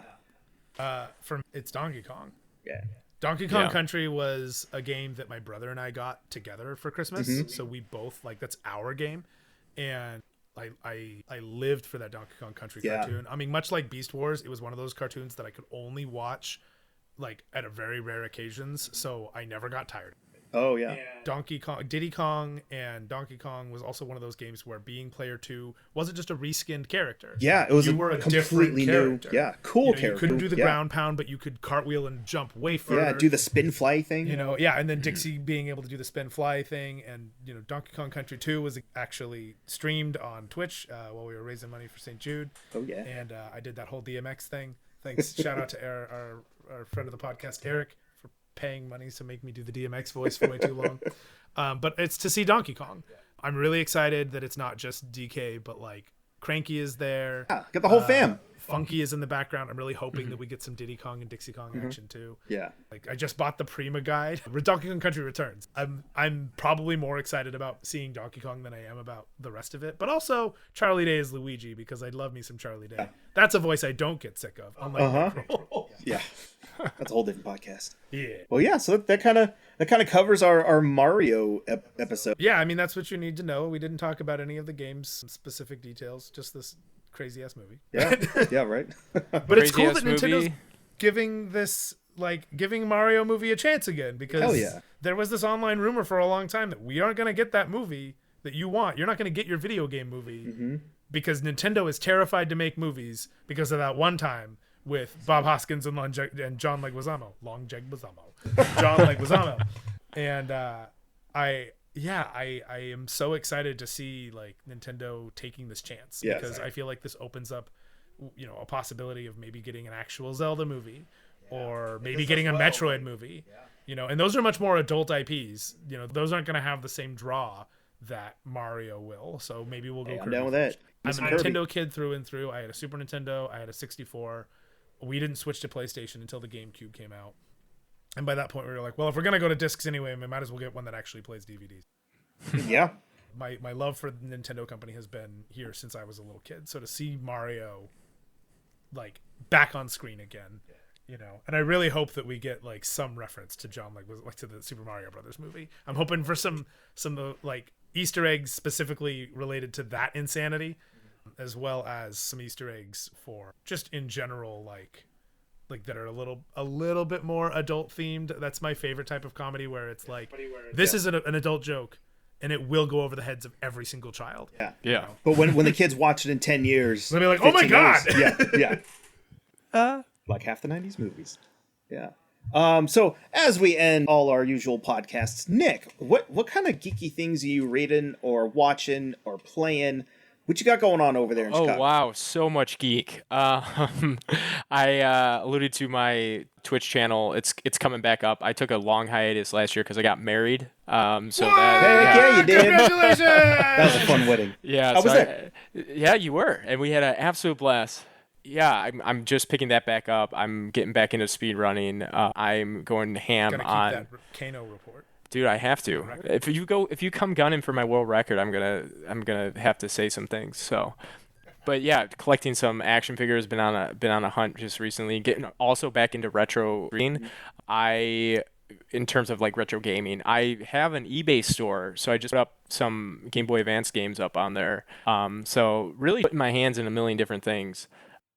In terms of geek, mostly in the gaming sphere, because that's all I really have time for. As much as I want to get back into comics and movies, but games and action figures. That's about it right now. So very nice, Bryce. What you got going on these days, sir? I I mean, I just read A Nice House on the Lake. Like, I literally finished that like 2 days ago, and that is fantastic. But more in the realm of like gaming and stuff, I just picked up Jet Force Gemini again, which I never. So Jet Force Gemini is my favorite 64 game of all time. I never beat it. And I never beat it because I've always said because there was some sort of glitch that prevented me from collecting the last tribal. But as an adult, I'm beginning to wonder if I just never actually found it. I can't imagine that I didn't. But my copy from childhood is in Oregon right now with my cousin. Oh, yeah. So if he sends that back to me, I'm going to go give it a shot and see if I can just beat the game then. Yeah. But instead, I've been playing through the entire game again because Nick promised me an episode of the Burnami Code on it if I did. So I set up the Nintendo 64 in my bedroom, and I got really sick like 2 weeks ago, and I probably put in upwards of like 20 to 30 hours of just laying in bed feeling like garbage, running around shooting giant ants. So getting back into Jet Force Gemini has kind of been where I'm at, which I'm sure will piss off all of my friends who are like, finish The Last of Us 2! Beat Jet Force, yeah. and we will get that episode. So heck yeah. So I've been going collecting tiny little bears and shooting. I've been chopping ants' heads off because I use the shuriken more than anything else. But apparently that game's collected in a collection for the Xbox in like Rare Replay collection. Yeah. The Rare Replay collection, which I don't. Do they have original Perfect Dark on there? Yeah, too? yes. Do they have the second Perfect Dark in there? Well, Whoa. Maybe I need an Xbox out. Probably not, but you know. But yeah, that's Jet Force Gemini's kind of been the sole taker of my time as far as gaming is concerned, and then I've been watching way too much. Oh, I've been watching a ton of Attack on Titan. Because Attack on Titan just released a new episode, and that's been crazy. And I was going to say it's also the crossover this season for Fortnite. So Eren Yeager, yeah, it is. I just heard about that. I'm hoping that when they drop the Eren Yeager skin, that we also get some ODM gear, so we can start flying around. We will. And then Brian, what are you reading? What are you watching? What are you playing? Yeah, so in related Mario news, like leading up to this podcast, I was like, I want to play some more Mario. So I got Odyssey. Well, Nintendo on the Switch had this like voucher thing where you pay $100, you get 2 vouchers, you basically get 2 games for $50, which is a pretty decent deal. Picked up Mario Odyssey, then I picked up Donkey Kong Tropical Freeze. Oh, you have Donkey Kong Tropical Freeze? Yeah. I haven't played it yet, but I've been playing a bunch of Mario Odyssey, and it's been fun as hell. It's a great game. Like it's very open world, but not super crazy open world, which is kind of nice. I got so many games on my backlog I want to try and get through, or even new games like Donkey Kong, you know. So I'm like 6 levels or so in on that, having a good time. And then I just finished doing the audiobook for Jedi Survivor Battle Scars, which is the prequel novel by Survivor coming out next month. Kind of gives a nice little update to where our Mantis crew is in the galaxy. And I'm very excited about that game. Yeah. So that's kind of where I'm at right now. And I'm still trying to play through Pokemon Violet. I'm still trying to play through Pokemon Red. I'm still trying to play through Pokemon Violet too, Brian. We have to do a raid together. Yes, we do. Yeah, I don't have a Switch, so I'm not allowed to get I was told I was not allowed to get a Switch until I absolutely was 100% done with my master's degree. Yep. So since I am still in the approval stage, I have to wait until they come back and say, "Yeah." But you're done writing it. Basically. Yeah. I have to write an abstract. Yeah. No, it's abstract's nothing. Yeah. Compared to what you just did. I've already yeah. written half of it. It's on my phone, so I feel good compared to the 63 pages that is my current master's thesis in size 10 font, I might add. Right. Yeah. No, it's in size 12 font, but it is in 1.5 spacing instead of 2. But yeah, so I think that covers the Mario episode. Yeah, that's Mario. Let's go. Mario. Let's go. Yeah. Well, thanks for joining us. Let us know what you guys think of the movie. We'll see you at the movies. Boom, that's it. That's it. Bye. Cool. Thanks for joining us, Nick. Yeah, thanks, Nick. As usual. It's always for being fun. here. We miss your face. Miss you guys. This is a podcast. We have them on Zoom on a separate computer and some headphones and stuff. Yeah, our setup's a little wild in here today. We got like 2 laptops recording 2 different tracks. But we're making it work. 100%. Technology is great where we Hell can yeah. do this. Yeah. And we could. Yeah, and once you come out here, there's some really cool video game shops that we found. Yeah. And we'll take you on a nice little tour. Please. Yeah, and then we'll go to Barney's Beanery. Yeah, The buddy. Bean. There we go. We need to do a live episode at the Bean. Dude, down. We'll get We're here at Barney's Beanery. We're here to talk about Newt Gunray. The history of the Neimoidians and the Trade Federation. That is a whole different podcast. Yeah,